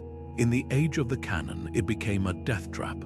A bell tower silhouetted against the sky was a perfect aiming point for an enemy artillery captain. A single, well-placed cannonball could shatter the bells, collapse the tower, and kill the ringer in one devastating strike. Sounding an alarm was no longer an act of defense. It was an act of suicide, a beacon that invited instant and overwhelming retaliation. The nature of conflict changed too, moving away from the small-scale raids and clandestine betrayals that the bells were designed to counter. Armies grew larger, more professional, and less interested in subtlety. The approach of a regiment of musketeers or a battery of cannon was not a secret that could be hidden. It was an obvious, slow-moving event that was visible for days. The nuanced warning of a specific noble's treachery was replaced by the blunt, unmistakable reality of a professional army on the march. a threat that required coordinated national defense, not a local bell sequence. Consequently, by the 17th century, the sophisticated networks that had once safeguarded entire regions had largely faded into memory. Many bells were melted down to be recast as canon, a bitterly ironic end for instruments of peace turned into weapons of war. Others were simply left to hang silent in their towers, their purpose forgotten, their ropes rotted away, their specific tones slowly drifting out of tune with the passing decades. The watchtowers that had once housed vigilant ringers were abandoned to the elements, their stonework crumbling, their panoramic views now only for the birds. The specialized knowledge of the tuners and the complex language of the codes were lost, surviving only as half-remembered superstitions or cryptic references in the diaries of old priests. The physical infrastructure of the warning system dissolved back into the landscape from which it came, but an invention this deeply woven into the culture of a people does not vanish without a trace. While the practical system died, its echo lived on powerfully in the realm of memory and story. The names on the land itself became monuments to the bells. Places like Bell Hill, Watchcrag, or Toxin would dot the maps of border regions, each name a fossilized memory of the function that geography once held. More vividly, the bells took on a second life in local folklore and balladry. They became characters in their own right in stories told around hearths on long winter nights. Legends grew of ghostly bells that would ring on the anniversary of a great betrayal or a terrible battle, their sound now a mournful lament from the past rather than a warning for the future. In the Scottish borders, ballads told of the bell of false hope that lured men to their doom, or the silent bell that refused to ring on the eve of a massacre, its ringer having been bribed or murdered. This transition from tool to tale is a testament to the profound psychological impact these instruments had. They were not just forgotten, they were mythologized, their memory preserved in the very stories people used to understand their own history and identity. This decline represents something far greater than just the end of a particular technology. It marks a fundamental shift in the relationship between community, state, and security. The Bell network was the ultimate expression of decentralized, self-reliant defense. It was operated by the community, for the community, based on local knowledge and immediate, on-the-ground judgment. Its failure signaled the final victory of the centralized state and its professional, top-down security apparatus. The responsibility for protection was formally transferred from the local militia to the standing army, from the bell ringer to the cavalry officer, from the collective ear of the parish to the sealed orders of a general. This was the end of an era where ordinary people played a direct and active role in their own defense, and the beginning of an era where that duty was delegated to a specialized, distant class of professionals employed by the nation. Yet, for all its obsolescence, the core genius of the Bell system, the idea of a distinct, attention-commanding public signal that triggers an immediate, pre-planned response, refused to die. It simply migrated, finding new expression in the beacon fires that gave way to semaphore towers, the air raid sirens of the 20th century, and the emergency alert systems on our very phones today, proving that while the medium may change, the human need for a clear and urgent warning is truly timeless. For centuries, the tuned warning bells of the Borderlands existed primarily in the realm of legend and faded parchment, a compelling story whispered by historians but lacking the cold, hard proof of physical evidence. The romantic tales of bell ringers foiling traitors were often filed away as colorful folklore, perhaps exaggerated by time and local pride. That is, until the trowels and technology of modern archaeology began to scratch the surface of history, unearthing a reality far more fascinating than fiction. What we are discovering now is nothing short of a revolution in our understanding, turning whispered ballads into a documented chapter of medieval science. Each excavation, each fragment of metal pulled from the soil, is a direct message from the past, confirming that these communities were not just brave, but brilliantly ingenious. Some of the most compelling evidence doesn't come from grand finds, but from the meticulous study of seemingly ordinary objects. In the north of England, for instance, archaeologists examining a cache of medieval bells recovered from a disputed border region noticed something peculiar. While most church bells from the period show where patterns consistent with being struck in a relatively consistent spot over decades for calls to prayer, these bells exhibited unusual, asymmetric wear. The internal scarring suggested the clapper was making contact at multiple, specific points on the lip, a clear indication that the bell was being rung with deliberate, varying force and angles to produce distinct sequences of notes, not just a single, monotonous toll. This wasn't the wear of routine worship, this was the wear of a coded language. Even more telling are inscriptions found on a few rare specimens. While most bells bore religious dedications like Ora pro nobis, pray for us, one bell found in the Welsh marches was etched with a much more secular and urgent phrase, Vigilo et protego, I watch and I protect. This simple motto transforms the object from a spiritual tool into a statement of martial vigilance, a creed cast directly into the bronze. The most conclusive proof, however, comes not from what we can see with the naked eye, but from what we can measure with modern technology. Using a process called spectral analysis, researchers can essentially take the acoustic fingerprint of a centuries-old bell, even if it is cracked or silent. This technique involves striking the bell and using sensitive equipment to measure all the frequencies it produces its fundamental tone and the complex series of harmonics that give it its unique voice. When applied to bells unearthed from known border fortifications and watchtowers, the results have been staggering. These bells do not conform to the standard harmonic profiles of bells made for religious use in stable, inland monasteries. Instead, they show a deliberate and consistent tuning to specific, often dissonant, frequency intervals. The data reveals a clear emphasis on amplifying certain lower harmonics that are proven to travel farther and cut through wind, while others show the acoustic signature of that dreaded diabolus in musica, the tritone. This isn't a coincidence or a result of poor craftsmanship. It is the unmistakable signature of intentional design. The science of spectral analysis allows us to literally hear the priorities of the medieval tuners, their empirical understanding of sound physics etched into the metal's very resonance. Beyond the bells themselves, the landscape is beginning to give up its secrets. Archaeologists surveying known border sites have started to identify the remnants of structures that align perfectly with the historical descriptions of specialized watchtowers.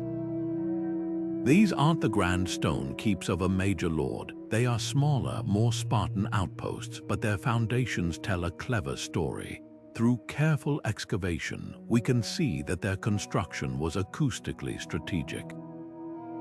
Many were built on artificial earthen platforms that elevated their base, and their foundations are often made of a mix of stone and empty spaces designed to act as a resonating chamber, much like the body of a guitar.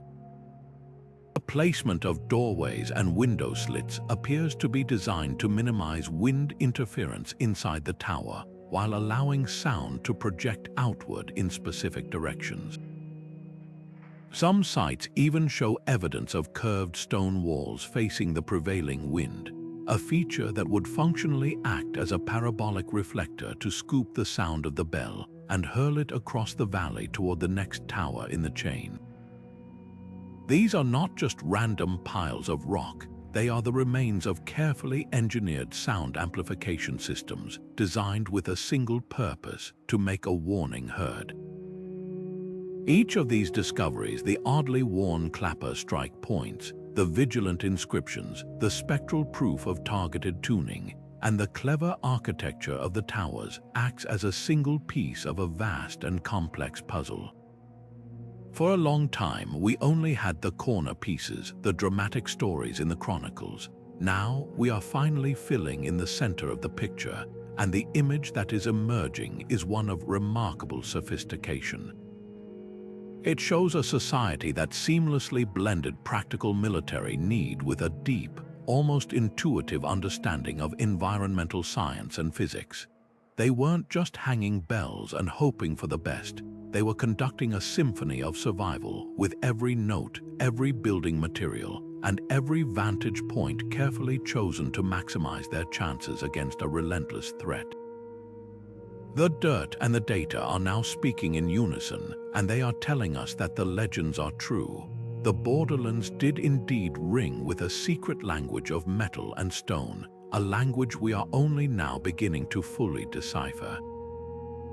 Long after the last true warning echoed across the valleys and the towers fell into silence, the bells refused to be forgotten. Their physical forms may have rusted or been recast, but their voices were immortalized, finding a new and enduring life in the very soul of the communities they once protected. They transitioned from instruments of espionage into the central characters of folklore, the haunting refrains of ballads, and the moral of countless proverbs whispered from one generation to the next. This was not a deliberate act of preservation, but an organic, necessary process. The psychological impact of living under the bell's watchful ear was so profound that it demanded an outlet in story and song, transforming shared trauma into shared identity.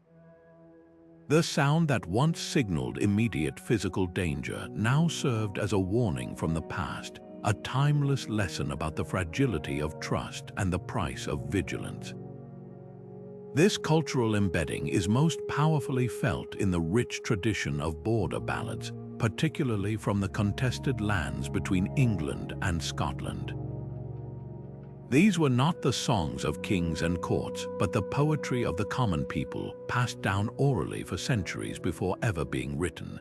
In these stirring narratives, the bells are rarely inanimate objects. They are sentient moral forces with a will of their own.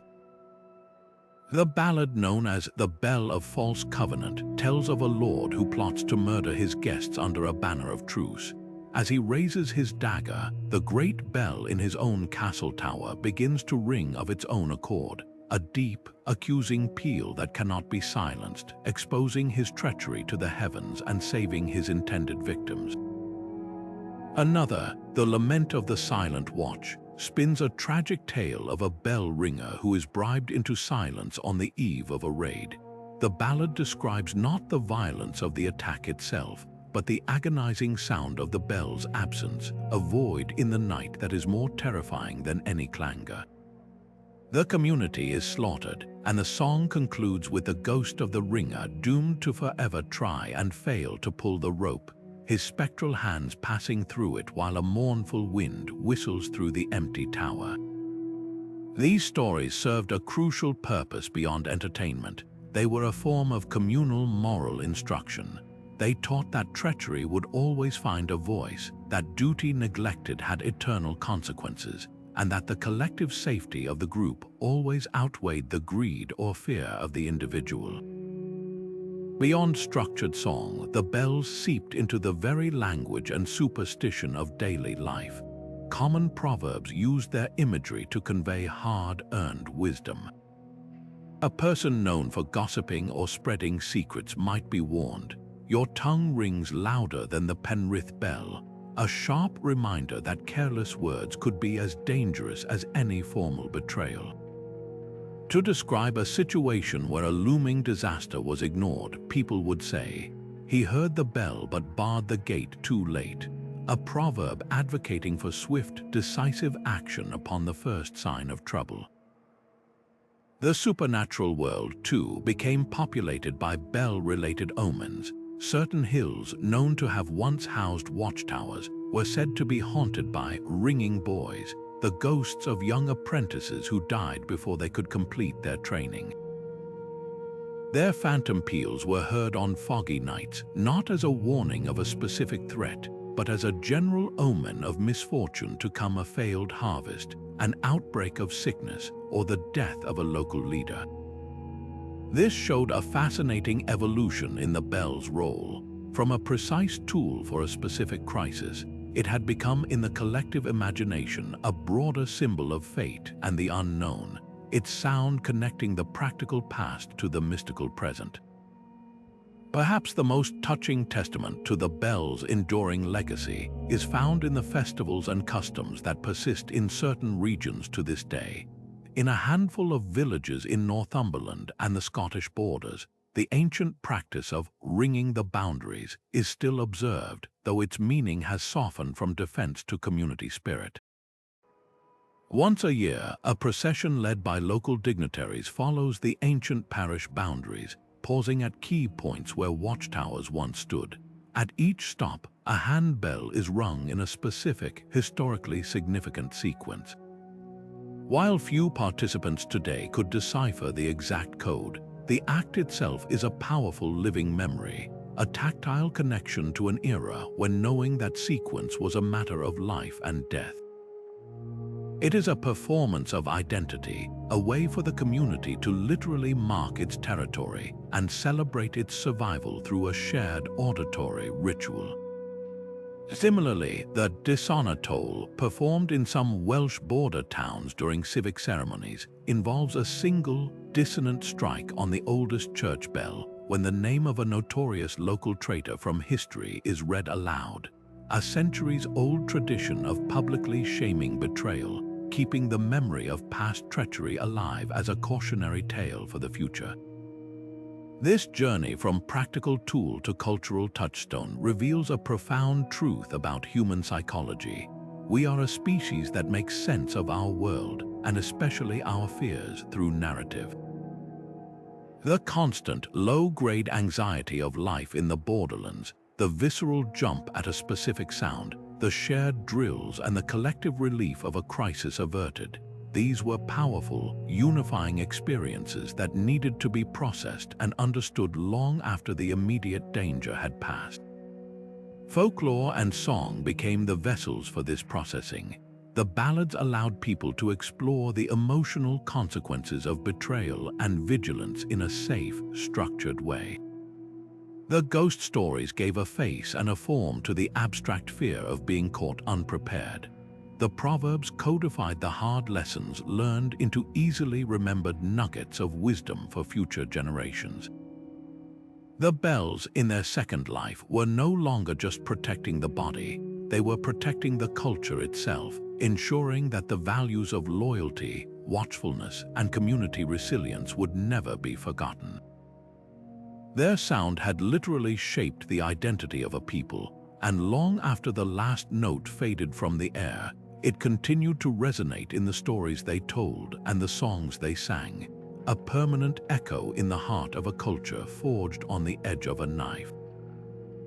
It is a testament to the sheer brilliance of those medieval tuners and strategists that their core principles did not fade into silence, but instead found a powerful echo in the most advanced emergency systems of our modern world. We might live in an age of digital networks and satellite communication, but when a crisis hits and seconds count, we still rely on the exact same acoustic truths discovered centuries ago in those misty borderlands. The fundamental challenge remains unchanged. How do you design a sound that cuts through the chaos of daily life, commands immediate attention, and triggers an instinctive, life-saving response? The answer, it turns out, was perfected not in a Silicon Valley lab, but in the stone towers of the past. Consider the most ubiquitous modern warning, the civil defense siren.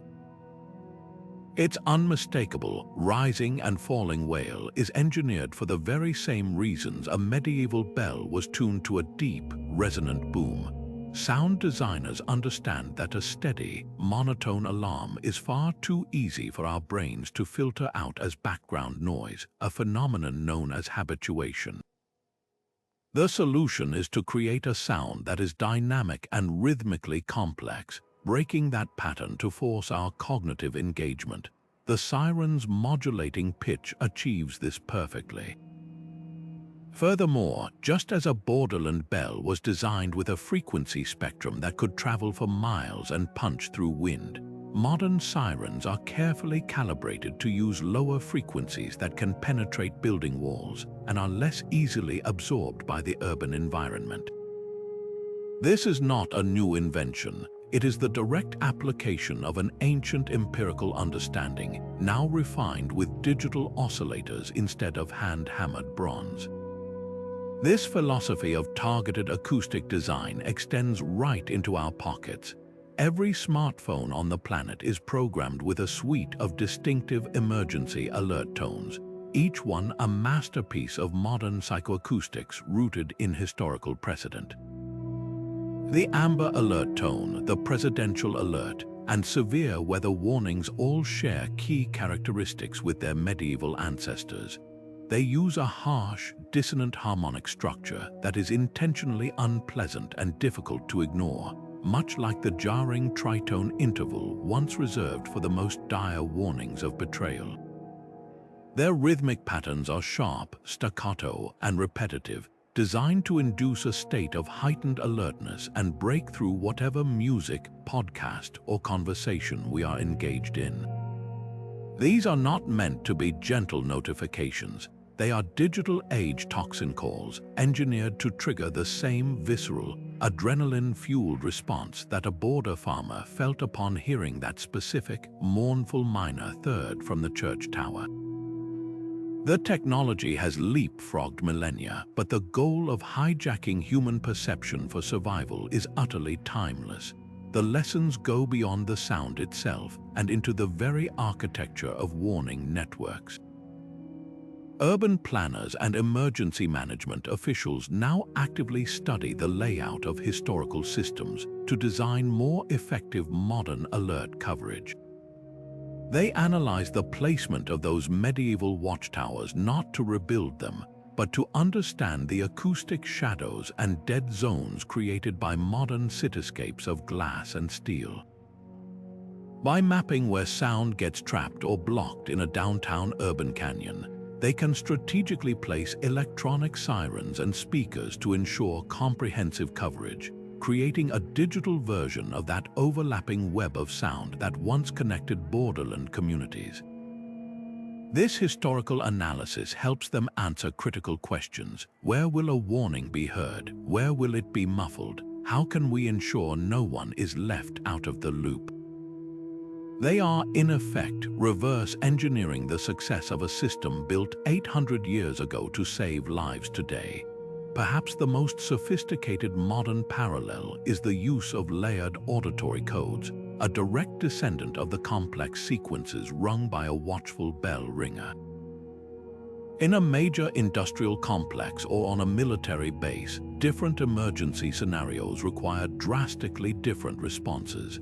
A fire demands evacuation, a chemical leak may require sheltering in place, and a security breach might necessitate a lockdown. Modern systems handle this exactly as a medieval network would, by assigning a unique sound pattern to each type of threat. A series of short, rapid blasts might signal a fire, while a continuous tone could mean shelter in place, and an alternating high-low siren might indicate an active security threat. This layered coding prevents the fatal confusion that a single, generic alarm tone could cause, allowing for a precise and appropriate reaction. It is the same principle that allowed a border community to know whether to gather their weapons and muster at the wall or to immediately retreat into the keep with their families, all based on the subtle language of the bells. The need to communicate not just danger, but the specific nature of that danger is a challenge that transcends centuries, and the solution, a curated language of sound, has proven to be perennially effective. This enduring legacy demonstrates that while our tools grow ever more complex, the most effective ways to capture human attention and prompt action are deeply rooted in the unchanging realities of human psychology and perception. Of course, the brilliance of the Borderland bell system only truly comes into focus when we see it not as a standalone miracle, but as one vital instrument in a whole orchestra of early warning methods available to medieval communities. Imagine a toolkit for survival where each tool was perfectly shaped for a specific job, but each also came with its own frustrating limitations. The people of this era were pragmatic realists. They didn't put all their faith in one system. Instead, they became masters of mixing and matching, creating a layered defense of sight and sound that played to the unique strengths of each available technology. The choice between lighting a fire, beating a drum, or ringing a bell wasn't random. It was a calculated decision based on the weather, the time of day, the nature of the threat, and the message that needed to be sent. This comparative context is essential because it shows us that the tuned bell didn't win out by being the only option, but by being the most versatile and reliable option for the most common and dangerous scenarios these communities faced. Perhaps the most iconic and ancient partner to the bell was the beacon fire. The concept is beautifully simple. A prepared pile of dry wood and highly flammable pitch is set ablaze on a high hill, its flames leaping into the night sky to be seen by the next hilltop, where another fire is lit, creating a chain of light that can race across a country faster than any living creature could hope to travel. For a sheer, unambiguous signal of a massive, imminent invasion, nothing was faster or more visually dramatic. The sight of that distant orange glow piercing the darkness would have been utterly terrifying and completely unmistakable. But for all its speed and power, the beacon system was cripplingly fragile. It was a fair-weather friend, completely useless in the fog, rain, or heavy snow that so often blanketed the Borderlands. Its message was also brutally simplistic. A fire could only really say one thing: extreme danger. It couldn't specify if the danger was a Scottish raid, an English betrayal, or a Norwegian fleet off the coast. It was a magnificent sledgehammer of a signal when you needed to alert an entire kingdom, but a terribly clumsy tool for the nuanced, shadowy world of border espionage and internal treachery.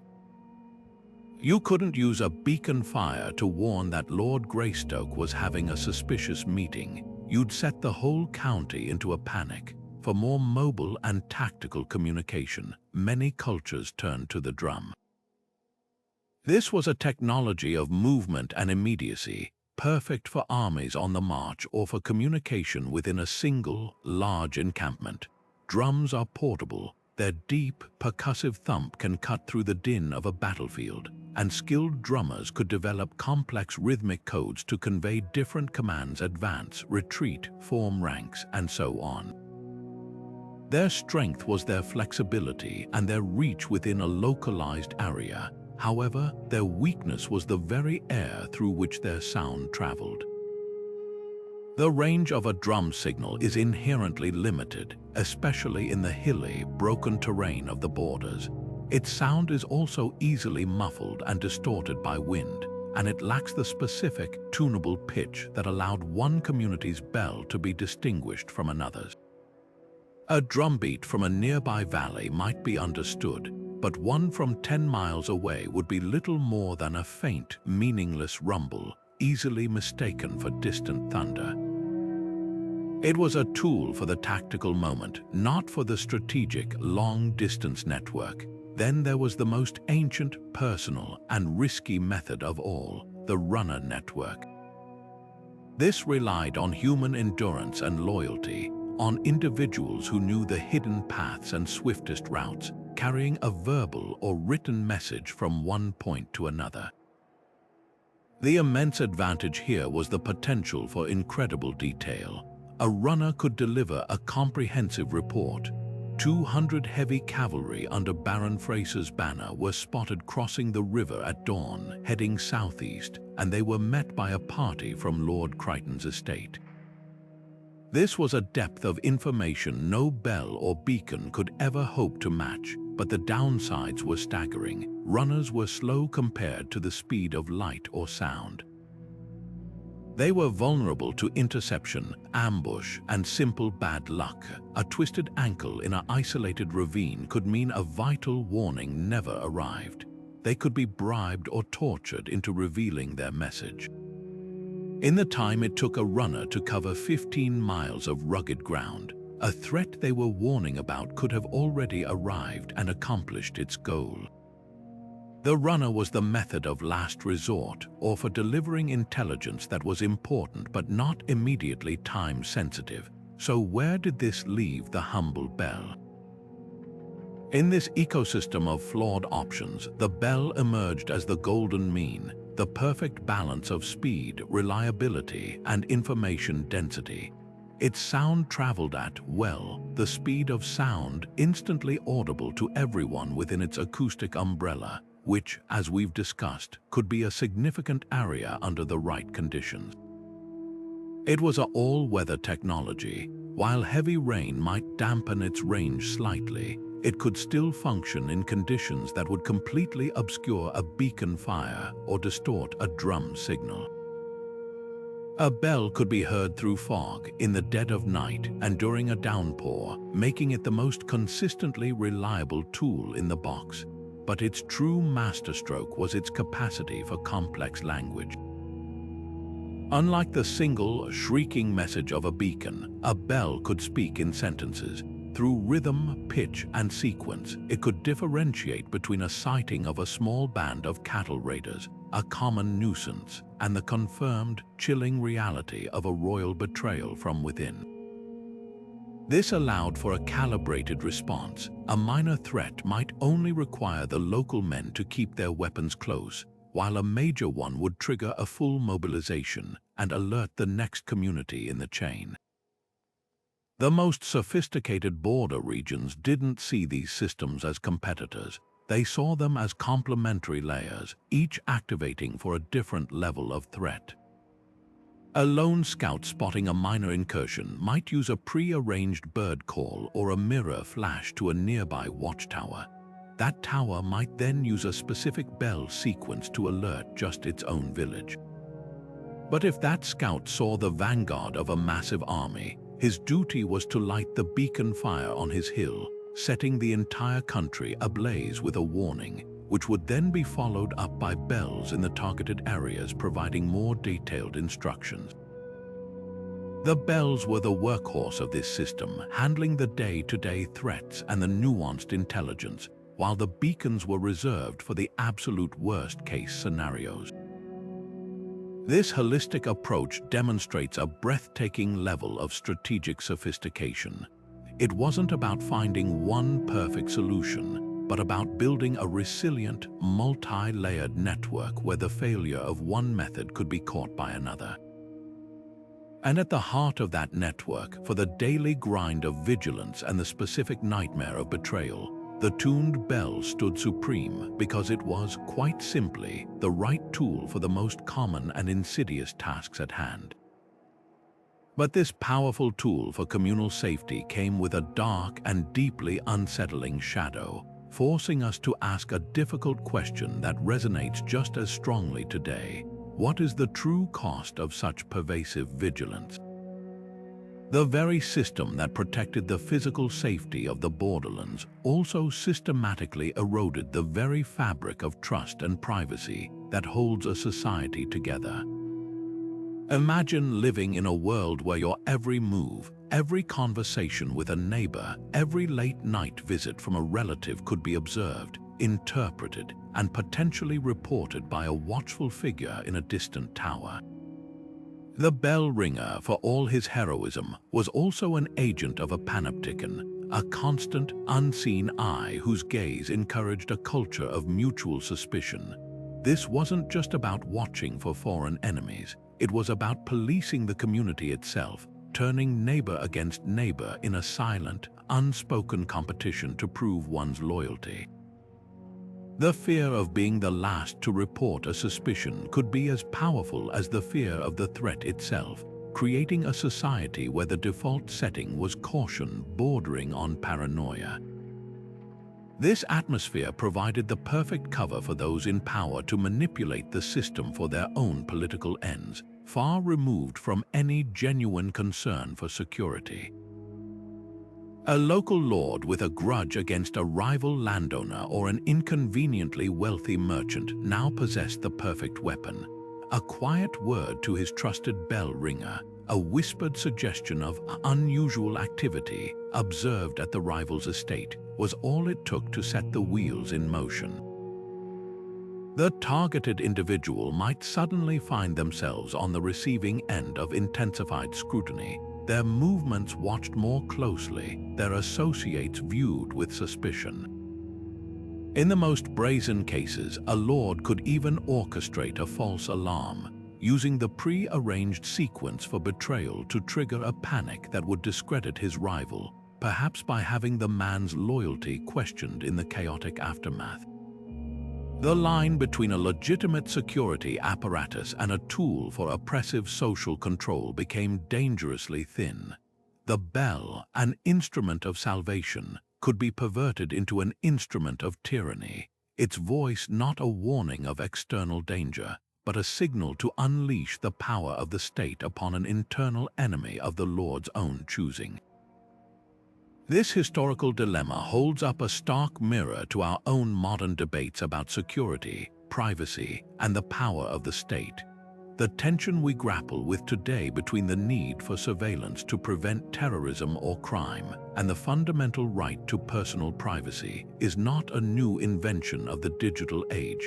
It is a human conflict as old as organized society itself. The medieval Borderlands show us the extreme end of that spectrum, where the collective need for security was deemed so overwhelming that it justified a near-total surrender of individual privacy and an acceptance of a permanent state of watchfulness. Their solution was born of a tangible, immediate existential threat that we, in our generally safer world, can scarcely fathom. Yet, their experience serves as a crucial cautionary tale. It demonstrates with brutal clarity that any system of surveillance, no matter how nobly intended, contains within it the seeds of abuse. It shows that the same infrastructure that can save a community from a knife in the dark can also be the knife that stabs it in the back through corruption and political maneuvering. The people of the Borderlands made a conscious and likely terrifying calculation. They traded a significant measure of their personal freedom and their trust in one another for the cold, hard certainty of increased physical security. It was a bargain forged in the fire of constant peril, and one can hardly blame them for making it, but their story challenges us to examine the bargains we are making in our own time. As we increasingly accept cameras on every corner, algorithms that track our digital footprints, and the collection of vast amounts of personal data, all in the name of safety, we must continually ask ourselves, where is the line? When does a tool of protection become an instrument of control? The haunting echo of the Borderland bells doesn't just tell a story of ancient intrigue. It asks us a perpetual and deeply uncomfortable question about the price of a watchful society and who truly holds the rope that makes it ring. The very landscape itself became a co-conspirator in the design of these acoustic sentinels, a silent partner whose whims and moods had to be respected, understood, and ultimately harnessed. The medieval bell tuner was in many ways the world's first practical eco-acoustician. He couldn't simply craft a perfect bell in a sterile workshop and assume it would perform the same way when hung in a windswept coastal tower or a deep forested valley.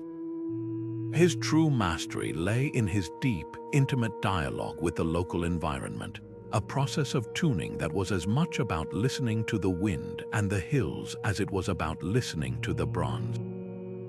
His goal was not to conquer nature with sound, but to persuade it to find the specific voice that the land itself would consent to carry the farthest and clearest.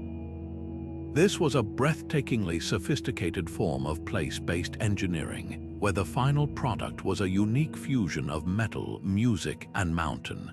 Consider the brutal, unrelenting challenge of a coastal installation. A bell tower perched on a cliff edge overlooking the sea was a superb vantage point, but it was also acoustically treacherous. Here, the primary adversary was the wind, a constant, powerful force that could shred and distort sound waves into a meaningless, howling cacophony. A high-pitched, complex tone with lots of shimmering harmonics might sound beautiful on a calm day, but throw a stiff sea breeze into the mix, and that intricate message would be torn apart, its higher frequencies scattered and lost, leaving only a confusing muddle for anyone downwind to hear. The tuners who worked in these environments learned through harsh experience that the only way to win this battle was to refuse to fight it on the wind's terms. Their solution was to go low. They deliberately crafted bells with a powerful, robust fundamental tone in the lower registers, emphasizing depth and resonance over melodic complexity.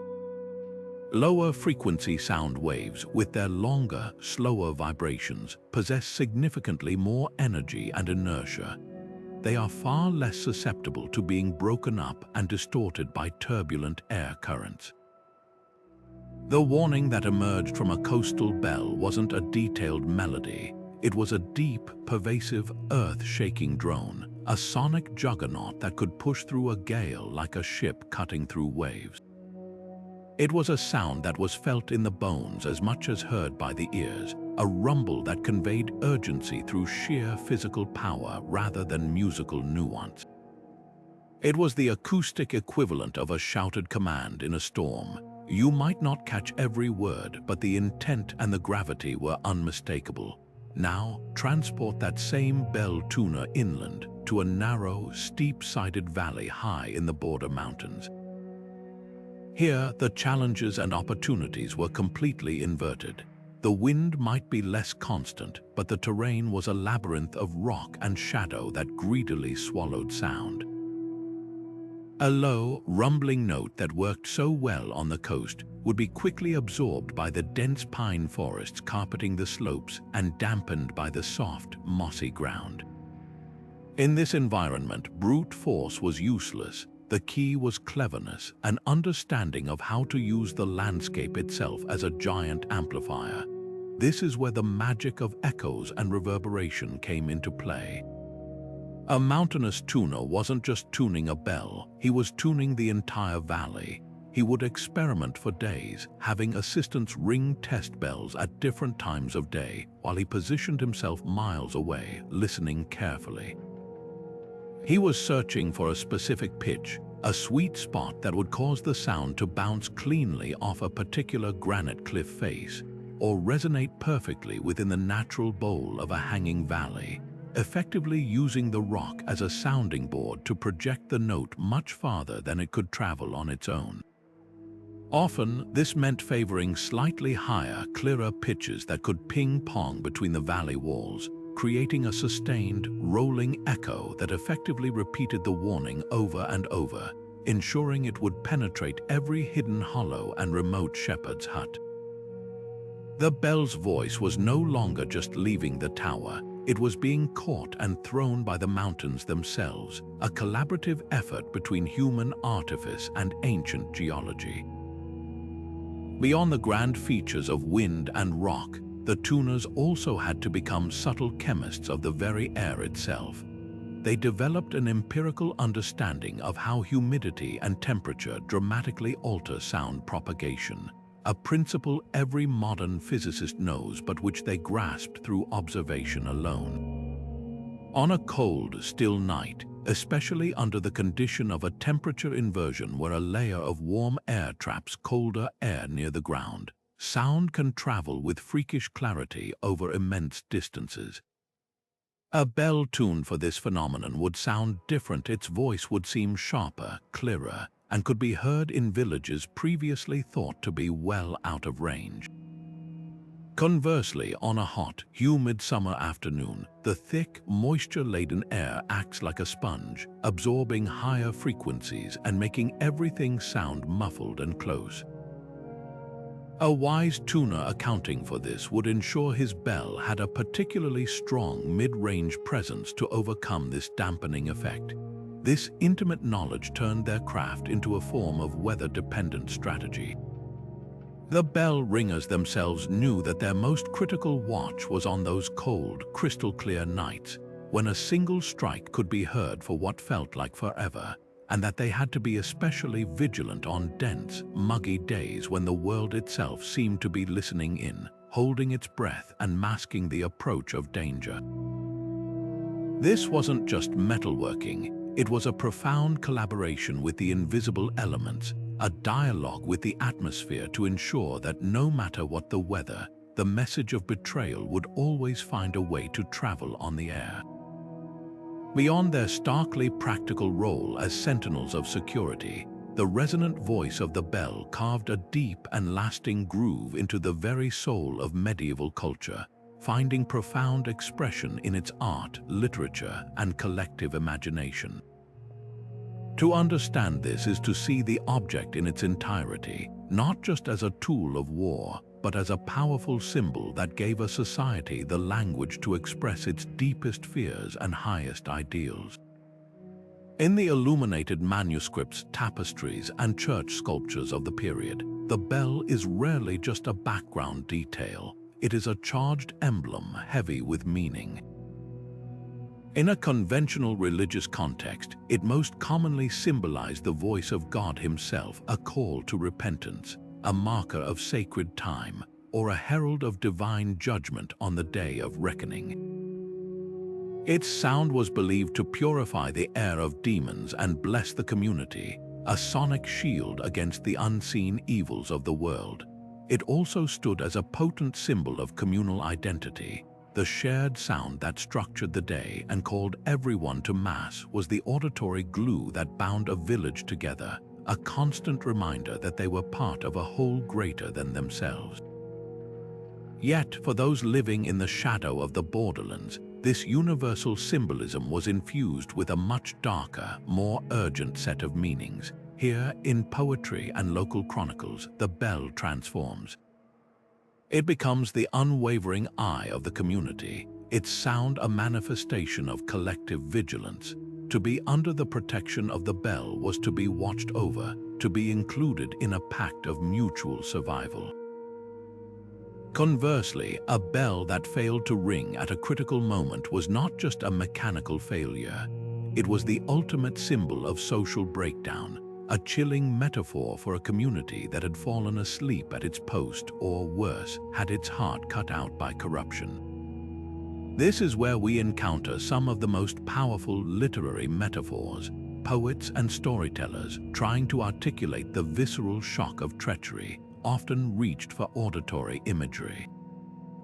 A trusted friend who revealed himself as a traitor was described as a silent bell, a thing that promised protection but delivered nothing but a void of trust when it was needed most. A foolish lord who ignored the signs of conspiracy was said to have cloth in his ears, unable to hear the discordant chime of warning that was clear to everyone else. The act of betrayal itself was frequently painted as striking a false note, an action that introduced a jarring, unharmonious element into the careful melody of social order, threatening to make the entire composition collapse into noise and chaos. This symbolic weight ensured that bells were not passive objects in stories. They were frequently granted a kind of moral agency, becoming active participants in the narrative drama. Countless border ballads and morality tales feature bells that ring on their own to expose a hidden crime or bear witness to a broken oath. In one particularly haunting legend from the Franco-German border, A bell is said to have plunged from its tower into a deep lake rather than be captured by an invading lord known for his cruelty, choosing self-destruction over being forced to serve a tyrant. This wasn't just a fanciful story. It was a way for a culture to process its values, to say that the principles of justice and loyalty the bell represented were more important than the physical object itself, and that even inanimate metal could possess an honor that some humans lack. The bell became a character, a righteous, unwavering judge whose pure tone could distinguish truth from lie. This rich symbolic life, so vividly captured in art and story, performed a crucial function that dry historical records often could not. Official chronicles might note the date a lord was executed for treason or the outcome of a skirmish, but they rarely capture the emotional texture of those events, the gut-wrenching fear, the bitter taste of betrayal, or the profound relief of a crisis averted. Art and literature, however, preserved this intangible heritage. The recurring image of the bell in a stained glass window, the poignant metaphor in a poem, the ghost story about a ringing knoll, these were the vessels that carried the emotional truth of the Borderland experience across generations. They tell us how it felt to live under the bell's watch, not just the practical steps of what people did when it rang. This cultural embedding elevated the bell from a clever machine into a sacred talisman. It was no longer just a piece of tuned bronze. It was the physical heart of the community's conscience, a mirror that reflected its anxieties about trust and a monument to its hard-won resilience. The art that depicted it and the stories that surrounded it ensured that long after the specific codes were forgotten and the towers lay in ruins, the meaning of the bell, what it stood for and what it demanded of people, would continue to resonate in the collective memory, a permanent reminder of a time when listening was a matter of life and death, and a single sound could hold the weight of the entire world. The tuned bells of medieval Borderlands were far more than simple instruments of bronze and iron. They were the very heartbeat of communities perpetually living on the razor's edge. They embodied a breathtaking fusion of art, science, and raw survival instinct, a testament to human ingenuity flourishing under the most intense pressure imaginable. Their story is not just a quirky footnote in history. It is a profound lesson in how societies adapt, how they build systems of trust under the constant shadow of betrayal, and how something as seemingly simple as a well-crafted sound can literally shape the fate of kingdoms and dictate the course of history itself. This was a technology born not in a peaceful laboratory, but in the crucible of existential threat, and its sophistication humbles our modern assumptions about the so-called Dark Ages. As we reflect on this forgotten chapter of acoustic espionage, it's worth pausing to consider the powerful parallels and striking contrasts with our own modern world. We are surrounded by our own sophisticated warning systems, blaring sirens for tornadoes, jarring alerts on our smartphones, the constant hum of digital surveillance designed to keep us safe from contemporary threats. In many ways, these are the direct descendants of those Borderland bells, built on the same core principle, a unique, attention-commanding signal that triggers an immediate, pre-programmed response. The human need for a clear, urgent warning is clearly timeless, yet the nature of trust has shifted seismically. The medieval system was profoundly local and human-centric.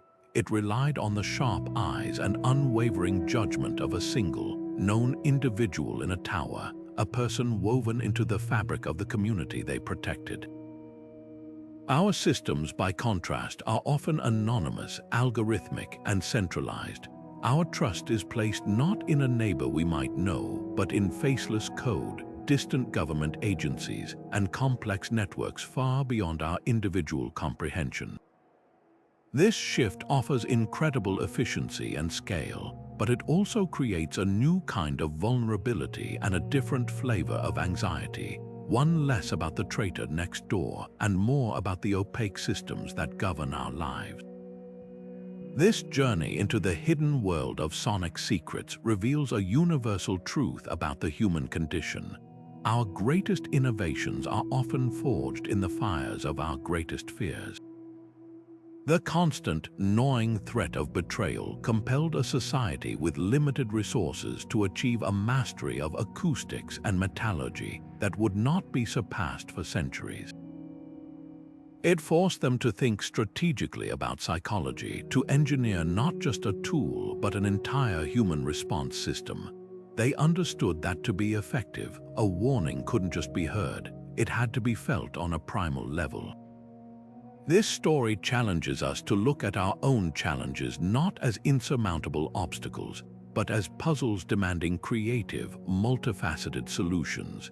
It reminds us that sometimes the most powerful answers are not the most complex ones, but the most elegant, a perfect note, ringing clear across a misty valley, carrying a message that could save 1,000 lives.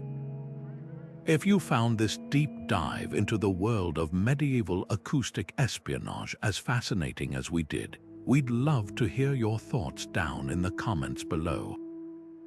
What other hidden histories or forgotten technologies would you like us to explore in a future video? Your suggestions are the best inspiration for our next adventure. If you haven't already, please take a second to like this video and share it with anyone else who loves unraveling the mysteries of the past. And of course, subscribe to the channel and hit that bell icon so you won't miss a single one of our journeys into the shadows of history. Thank you so much for watching, and until next time, may your own alarms be true and your community's trust be well placed. If this journey into the world of sonic secrets and metallic sentinels captured your imagination, you can help us keep this channel's history beacon burning bright. Liking this video might seem like a small gesture, but it sends a powerful signal to the YouTube algorithm, helping other curious minds just like you discover these forgotten stories and join our community of history detectives. And if you know a friend who would be fascinated by the idea of medieval acoustic espionage, please share this video with them. There's nothing quite like unraveling a good mystery together. To make sure you never miss one of our deep dives into the past, be sure to subscribe to the channel. And for those who really want to stay in the loop, tapping that bell icon is the modern equivalent of having your own personal watchtower. It means you'll get an immediate alert whenever we drop a new video, so you'll always be the first to know what hidden story we've uncovered next. Your support is what fuels this entire endeavor, allowing us to spend countless hours researching in dusty archives and piecing together these complex narratives for you. Now we turn the investigation over to you. The history books are filled with countless untold stories waiting for their moment in the spotlight. What other historical mysteries have you always wondered about? Is there a strange invention, a lost civilization, or an enigmatic figure from the past you'd love for us to explore? Drop your suggestions and ideas down in the comments below. We read every single one, and your brilliant idea might just be the spark that ignites our next major documentary deep dive. Thank you so much for your time and your curiosity. Remember, the past isn't a closed book, it's an endless library, and every video is just another page waiting